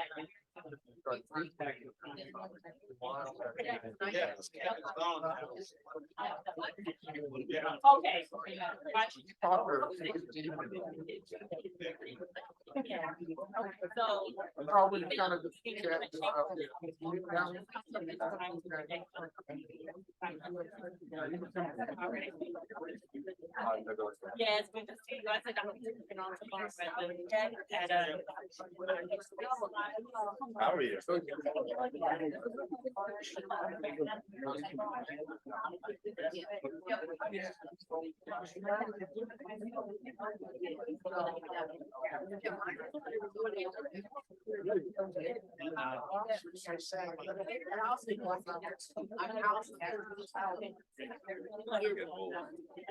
He wants to keep going, just like, he wants to take a break. All of my friends do that, you know, back later, and, you know. So I was like basically trying to my philosophy, nothing in my life. I take a break from it. And it's a matter of just like not knowing that that's unattainable mind, but it's just to remind my mind it's always has every time. So with that, I told him that because he said he worked in academic,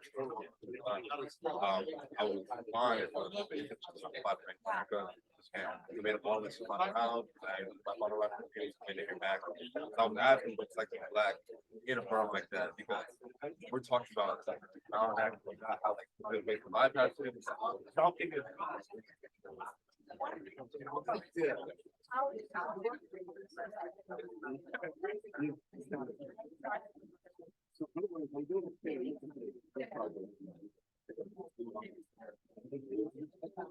That's my concern. I was doing these interviews. I was like, how do I figure this out without cutting my hair? I was like, wash, like, add it down, you know, like, it was all time. Because, yeah, you can say, you know, legally you can't do it. But if I'm an intern, then my goal is to get called back. You have a certain bias.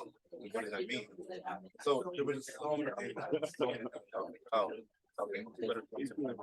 Right. And you know, I listen to you. Listen to you. I enjoyed you. Yes. Yeah, you were really right there. You were there. That's right. What about the village? Something about the village. This is the village. When they say that we're It takes a village to raise a child. right, right. And I started to see something. I'm not part of anything here. But You gotta go through that. yes, the village. Yeah, and it was perfect timing for her to break down whatever, and you guys came along with all this strength and bam, bam, bam, bam, bam. Y'all was knocking them out. I mean, like, okay, amen. Look at our church up in here. You've been through it. You know? Yeah, there you go. Good seeing you too. And I love By all means, please. So Let me give you my number, but Kim will be he's putting that all on whatever Instagram, whatever he's gonna put it. because I'm not even on, I'm just telling. Good. What about Facebook? Whatever way Kim will do it. They're gonna be uploaded to our Instagram page. No, you can go to Instagram and look at the picture. You don't have to have an account. You can look at the pictures on Instagram. Yeah. So because Alice wants to promote the organization and the event. And the Instagram is typically how the younger people, you know, and you can,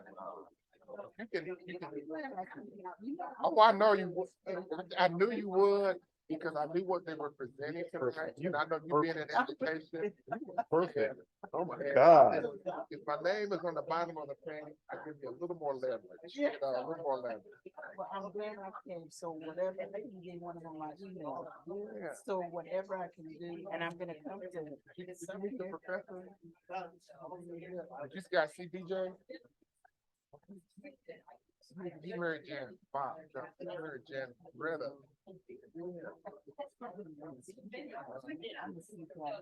Okay. But keep in touch, cause I'm gonna try to get this one, and then we want to continue. I wanna be. This is once a year. This particular Better Together. But you're gonna do something to keep it going, you're not gonna. No, the conversation is something that's gonna be ongoing. We thought about like a Zoom, but it just depends on what the students and what the school want, you know. And the fact that you guys connected with some of the students, that's really sometimes connect with somebody. Stay encouraged, yeah. We're gonna have a meeting, that we can debrief everything and kind of make sure it's right. And Alice, you know, our whole chart. So she'll be able to see the pictures, I mean, she can do the afternoon. Right. On Instagram. Okay, so I'll go there. So you'll be able to see. I'm not sure how soon that's gonna happen, but it's pictures on there now, you know, right. And probably they'll probably send out an email, you know, if you wanna look at the pictures there on Instagram, they give you a link, click the link and then just pop up. You don't have to go on Instagram to look at it. Will I go to 8 o'clock class and teaching? Or will I teach? Pepperdine. Well, it's Old Pepperdine. Old Pepperdine, So I teach high school girls. Wonderful. Yeah, and I love it. You know, I'm telling you, yeah. And our students go, our classes are small, but they go to the top student. This year, our top students are at the facility. I don't have the students there. And unfortunately, but one of our top students at Pepperdine. I know you've heard about the crowd. Oh, I know.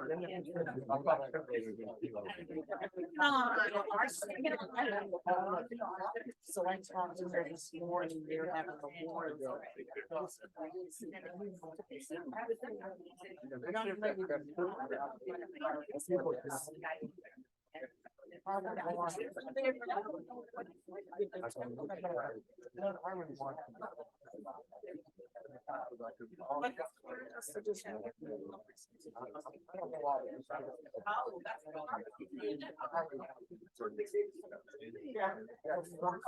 And I have. These are all seniors.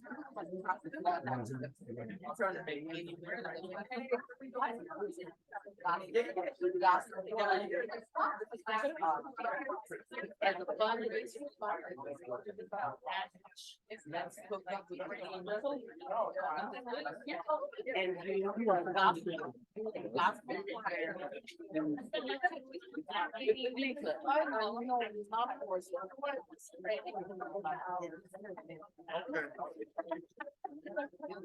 Here we are. Okay. All right, family, here we go. We're gonna take this on 3. Happy faces on 3. 1, 2, 3. 1 second, please. Great, let's do it one more time. Happy faces on 3. 1, 2, and picture. Thank you. Thank you. Oh, okay. I need to know yes.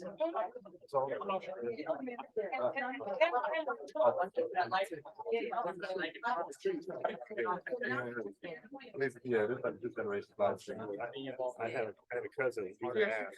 I'm always asking. See, the small house. I'm always asking. I had a cousin when I was as a kid. I had my pickup. It was just giant. This walking. Have only done between one. To the contact.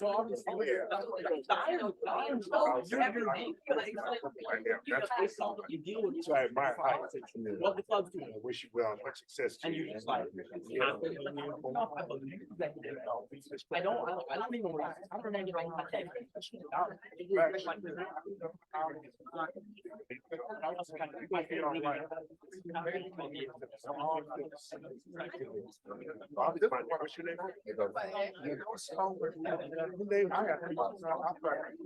What is it? Yeah, commercial travel. Yeah, I wish you do what you do. I know, should work here. See, you got a good morning, you don't be done. Thank you.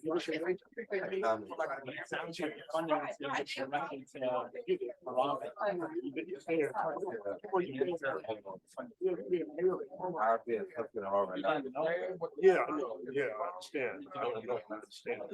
Okay. In a.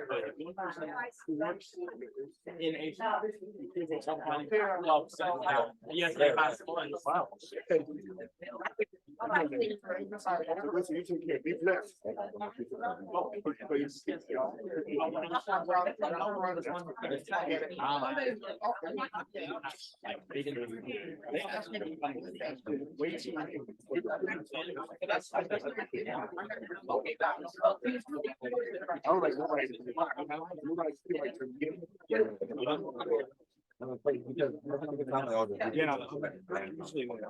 It's a scary.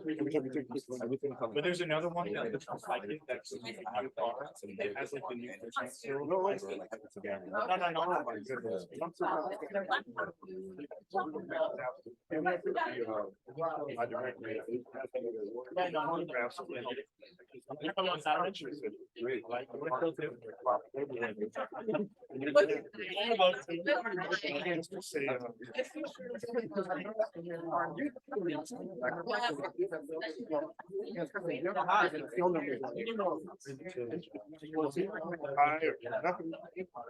Nothing particular tomorrow, but just to. Thank you. So I really appreciate that. Thank you. Oh, sure. The villages, each one, but the villages here, we're here to help each other. The village. Absolutely. And it was perfect timing for those young ladies to break down like they did. And these strong people come along and say, hey, you can do it. We can make it. Perhaps like. Yeah. Yeah, all things are possible. That's right. We're looking for them. Yeah.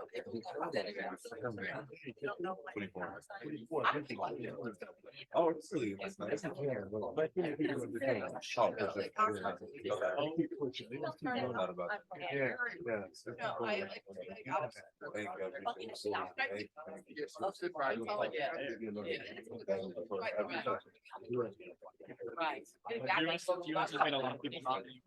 You know what? There we go. Maybe. Bless him. You're just such a cute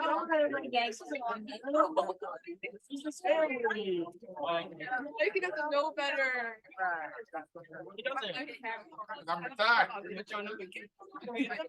He just asked her for sure. That's how all summer was. That's the nicest guy. They go on his Instagram, it's called straight out. Yeah, like. Oh, like a fucking running account? Yeah. Okay, all right, thank you. Yeah. Thank you so much. Her about your contact.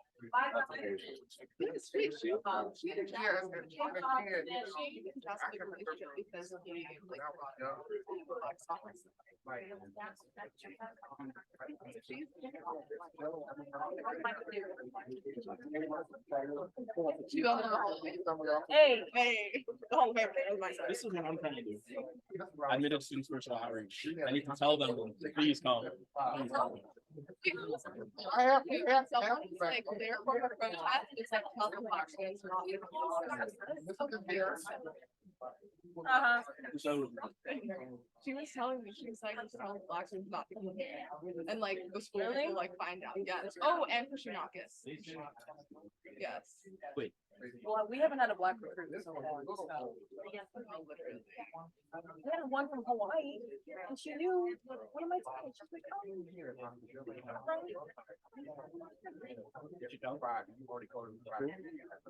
No.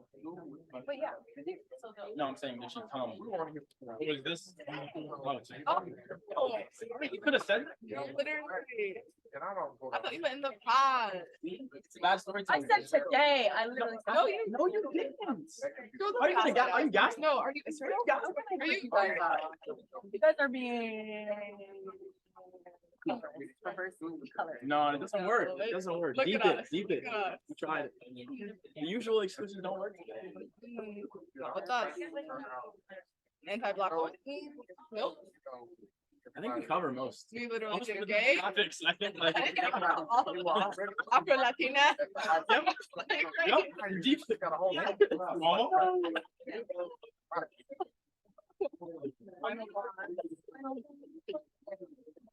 Oh, thanks. I'll get back to you. I'll put you on the group chat. Here's a hero. When I figure it out. 55 years of marriage. Yes, you too can do. I can't wait for you guys to be here. I came to Occidental an Asian woman and a black man. Black Occidental and black love. Nice, bye. Naomi, are you going to social? Are you going for you? Are you going to social? I'm going to murder. No, it's strike. Don't believe that. All right, thank you for coming out. No. I'm asking if you're going to social. I mean, I was planning. And I No, sent you but I didn't know. information and- It's a global No strike. problem. We got a lot of events coming up. We can't make all of them, but. Yeah. Okay, so should I just Appreciate it. Right. Yeah. Yeah. I mean, we gave out a lot of papers. Global strike. We gave, No. we did. No Well, one go. Yeah, definitely. No black ecological thought. Email him. All right. Yeah. Sorry. So no class. Oh, sorry. Yeah. Gallery admission postponed. I can't get my shoulder A back. global strike. It's on. Can you try to do like tomorrow? Can we go tomorrow? Oh, I'm driving. You have practice tomorrow? Right now. So I think it's gonna be Yes. What time? It's actually right Bye. after. We don't have After? I can't believe I had to drive you, so. Passenger? Where are you going? Where we headed? Taking me to get a shoulder bag. I'm only going because I. Road so I can be road for Halloween. Not bad. Hmm? I said I'm only taking you because I have to go. You wouldn't take, yeah. I wouldn't take you. No, I know, you definitely. That was $100 richer.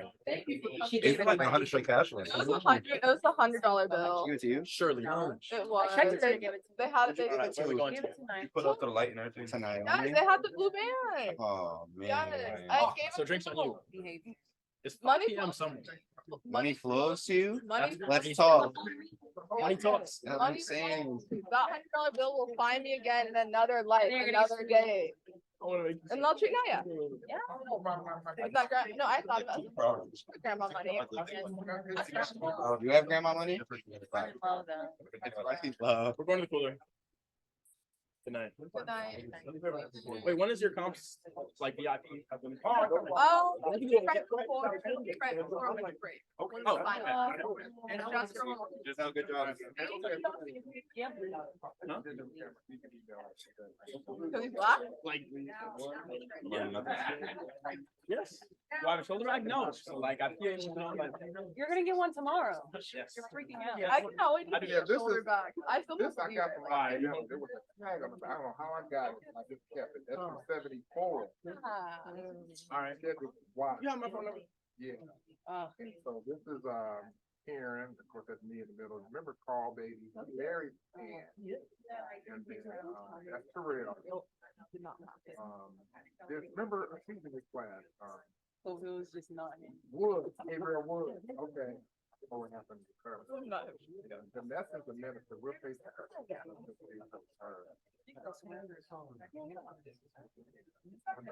remember Peggy, I remember you. I don't know if she's fun with it. You don't have to knock him all the time. Yeah, Ted and I are facing. So I married Roberta. Married Roberta. She was a student, they're still married, they got kids, grandkids, you know. But this is like, man, that's Karen that was here tonight. She's called, she's worked at FD. And then you remember Barbara, we go to church together. Yeah. The 74.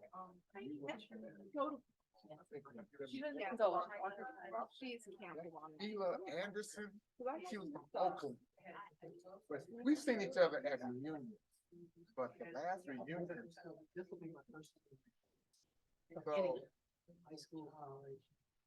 So, Hey, what are you doing? what year is this your? No, I'm just coming because. Oh, homecoming. No, I'm saying- Oh, yeah, Another homecoming. reunion. Yeah. Yeah, yeah. I don't know if I might have been to something, maybe one, but I go to my alumni weekend. I come. But I stay in touch with Ann and Sheila. And Connie. Yeah. For real. And eat. I think that's the right.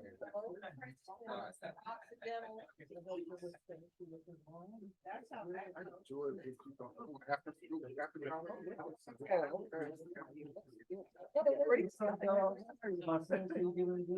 Yeah, I'm trying, actually, I watch my glasses. We'll break these out. Yeah, we're gonna have a conversation.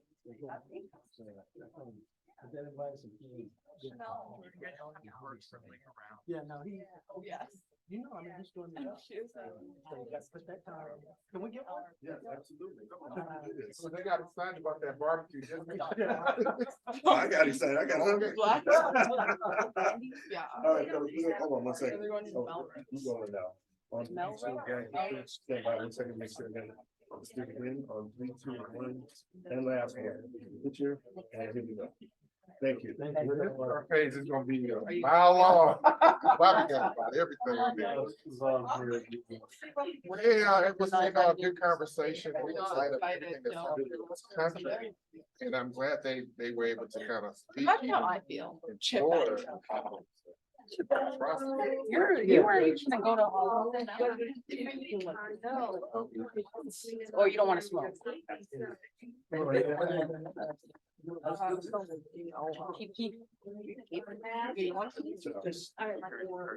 It's just.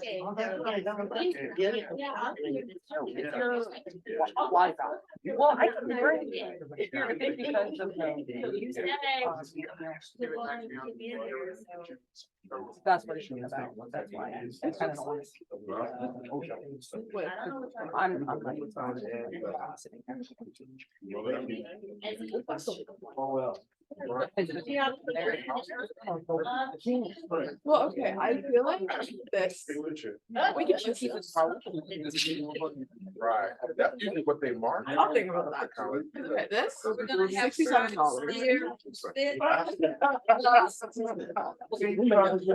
Yes, yes, so it's like special occasion. Was it the same exact thing when we got, or was it like? It was the Snoop Dogg, it's the, death row. Year, we used to go like Yola, but I had friends that were. Wait, do you guys get the death row? Is it good? Death row record, I don't know what it's called, I haven't looked at the packaging, haven't. But it's the shrink. Right, exactly, so really.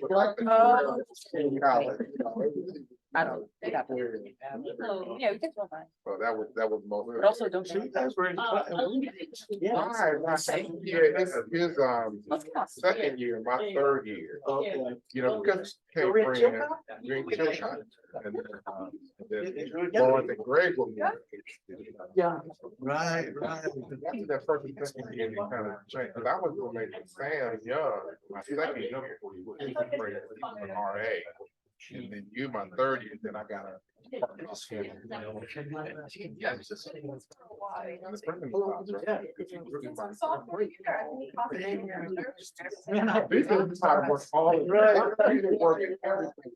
You gave them good advice. Oh my Yes. God.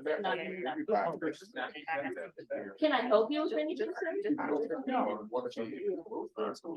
but more the house is adopted. Well, in the old days, it was harder, there was more people coming from the hoods of the today, more people. Thank you. I'm excited. Here, they had more rights, they had to have two parents, and they're gonna. They didn't happen that often.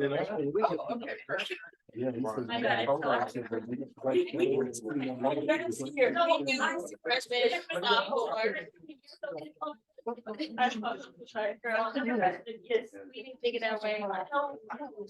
Sure. I didn't care. And the big. All right, Mike. Good now. We can finish our conversation with next time. Dave's got a minute tonight? Okay. James, Yeah, Greg, yes, Greg, yeah. Greg. Son. Sir. All right, Mike. See you soon. They should have, like, the BSA should have its own. Love you. Bye. In black, the black studies department. She give you the sponsor for the black student association. You know what I'm saying? But some, everything is that connectivity, you know, that then they have an advocate for whatever they want.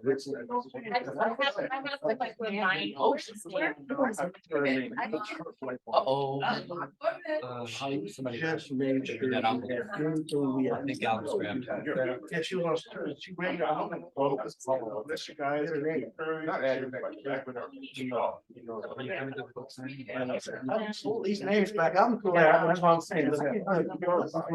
Rich. Okay, I got one. He said, I got CRS. I said, "What's that?" They make coffee boys with that. See, first time I heard, I'm like, that's just Yeah, great. yeah, the coffee boy coming back. Okay, so then, I don't know what it is. EWI. See, now, see, when I watched the thing, I went there, then I figured it out, but then I. Because he was on our Zoom meeting. So here's what I'm gonna tell you. Here's what I'm gonna tell you. Our bandwidth is limited. So, like, Phil, you got about 18 months before you're gonna get to these bandwidth that you might be able to use. But that's what I think. Yeah, but then, So I got Vermont and some other person that we know. Secretary. Oh, Lamar's hilarious. Yeah, yeah. Okay. You know, you gotta go to the third floor. And so lately. You, 2 years, right? I think we're okay, Bobby. Thank you so much. I know it's a lot.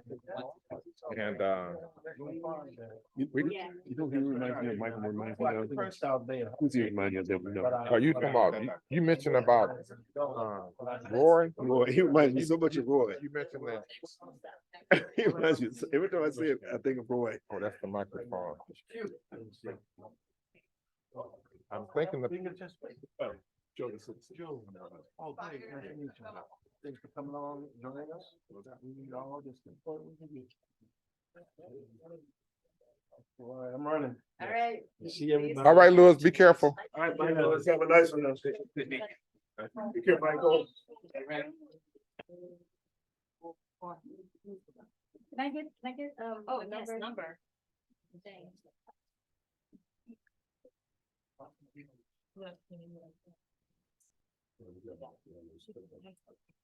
He's like, what?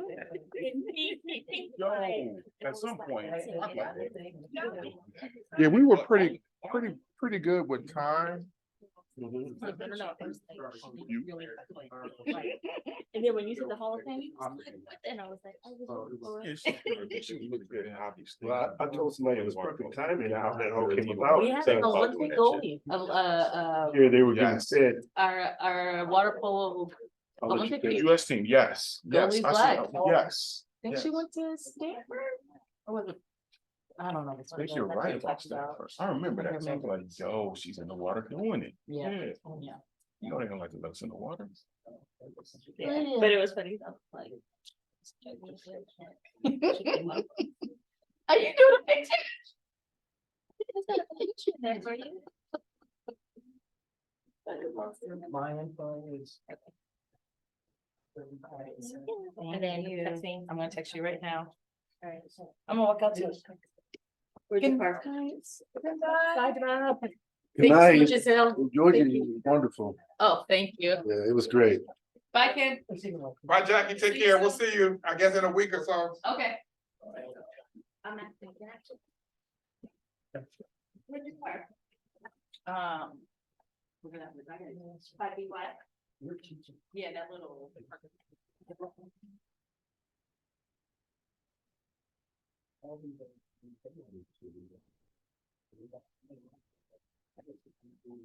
I just.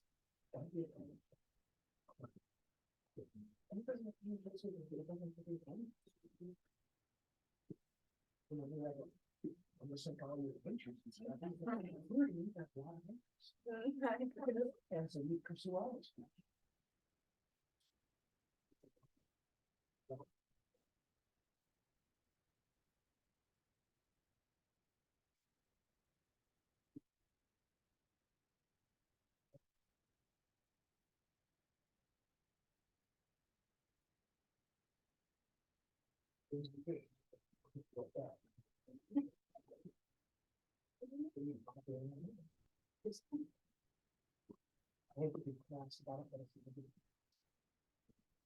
Oh, there's trash over here.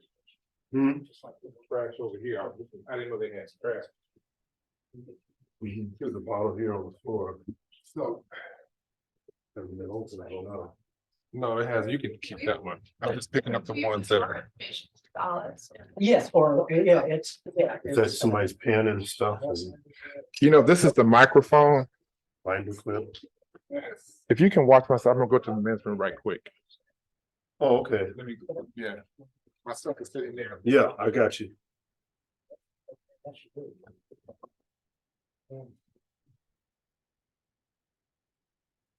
Yes, we would love to stay in touch and just know more about everything you do. It's so cool. That's not of them.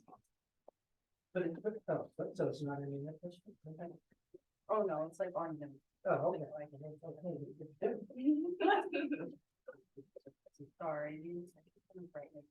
Yeah, let's do this. Real quick. Let's do this.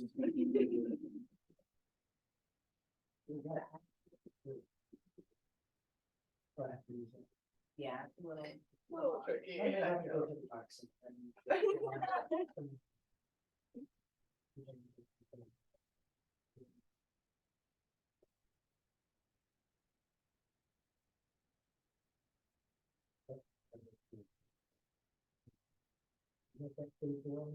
Yeah. Will you share? Thank you. Yes. Don't make me do that twice. No, I know, I will make sure she gives me this information. 310-993-340. What do you say? I'm a DWA major, so. Do you got classes with Derek Shear? No? I can get to take them. You have to do Derek Shear. Sorry You about know, Sorry about that. you know his background and all that. Yeah. Okay, here we go, everyone. Take a nice on 3, 2, 1. Picture, let's see what happens. While you're standing there, we might as well do it. Can you give me one more? All right, so let's see, 1, 3, 2, and 1. Nice. Great. You can get one casual while we're just standing. Oh, yes, yeah. Let's act natural now. Yeah, that's easier, right? Step through. First of all, he's really good. Wow. So you have to see through that.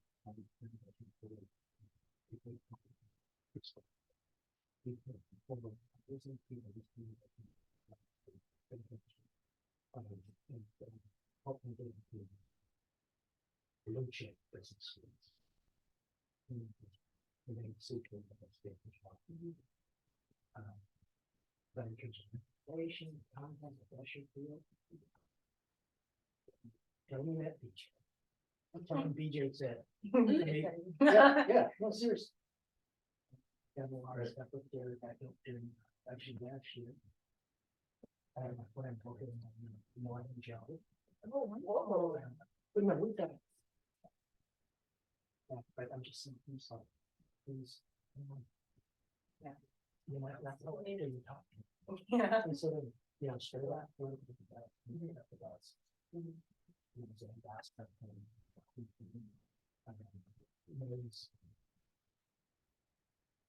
mean, unfortunately, last year, every year, I don't know what to do, I'm not sure. Named after some decision. It's scary, so long stage for them. Oh, it's all. Which we got. The Google Foundation to do anything every year. We're not speakers.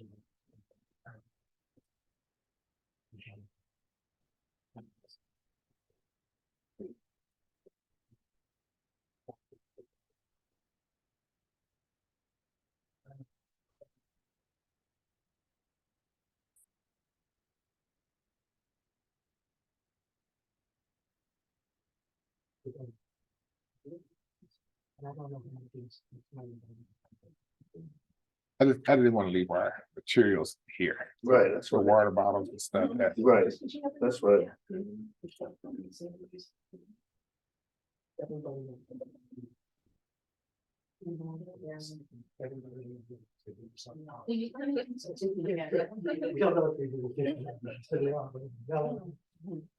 So anyway, you're doing. I don't know. I got some shots of them. About talking to them. Okay. Yeah, you know, it never came up that they were gonna have a photographer here. So I'm gonna apply for it. And I knew that it was a lot, and to get the school photographer, that probably was gonna cost something. But I told Alice that, you know, you would come, and then so if you want to stop, we can stop to get something to eat, you know. But so I definitely, can definitely down with that. I'm not gonna. cover that for you. Okay. And then we have a meeting next week to debrief everything. Yeah. I'm listening to you, I'm just checking. So Yeah. I don't know how the funding is for things like this. I know that the Black Alumni has an account, but it's usually things that has to do with the college, you know. But I know she wanted something for the Instagram page. And normally it's just a few of us taking pictures, you know. Right. And it's kind of hard to take your own picture. Somebody else has to take it, you know, type of a thing, you know. So, Well, when you asked me, I said, well, that's in my mind, and I wanted to support you in your efforts. I know you were trying to do what you're trying to do.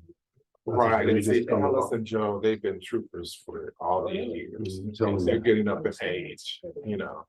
And then Michael's been her supporter too, but it's besides myself, it's just Lewis.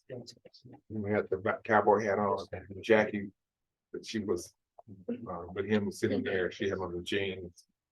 And she was, you know, she was athletics. She was the young lady sitting next to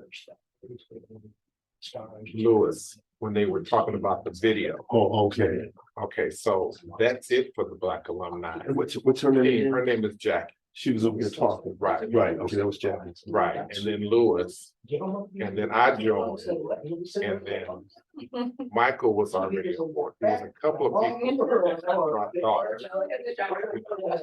She's expecting the baby, so she decided to take a break, you know. I think if somebody else might have moved or something. So when Alice was reaching out to one of the events, and I invited my sister Pat, we went to, it was Debbie Allen had an event where she was promoting a play.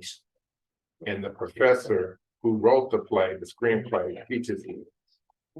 So President Elam, his background is in theater. Right, so he interviewed Debbie Allen, it was at an event on Adams, some type of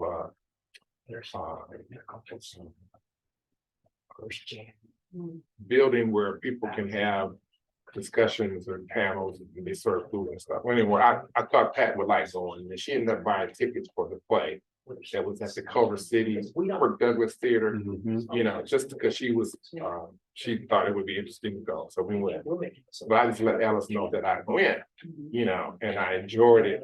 And so I said, well, maybe it's just some things you need help with. What do you want to do?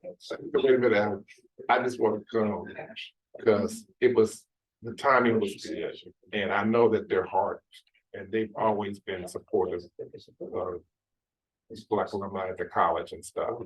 So, because I was the president for a while in the early '80s. That's how I met Lewis. And then after a while, you kind of get burnt out because it's not going to be a whole lot of people. It's just, you know, it takes time. Right, but BJ, there's one more water. Oh, I that was left, you know. Yeah, I'd love it. So we're gonna walk down. I think Walk with you. I think you need to hit the men's room. I'm good. Okay. But Alex was saying you're part of homecoming this weekend. Are you involved with? Yeah, Okay. yeah, it's. Yeah. I'm aware.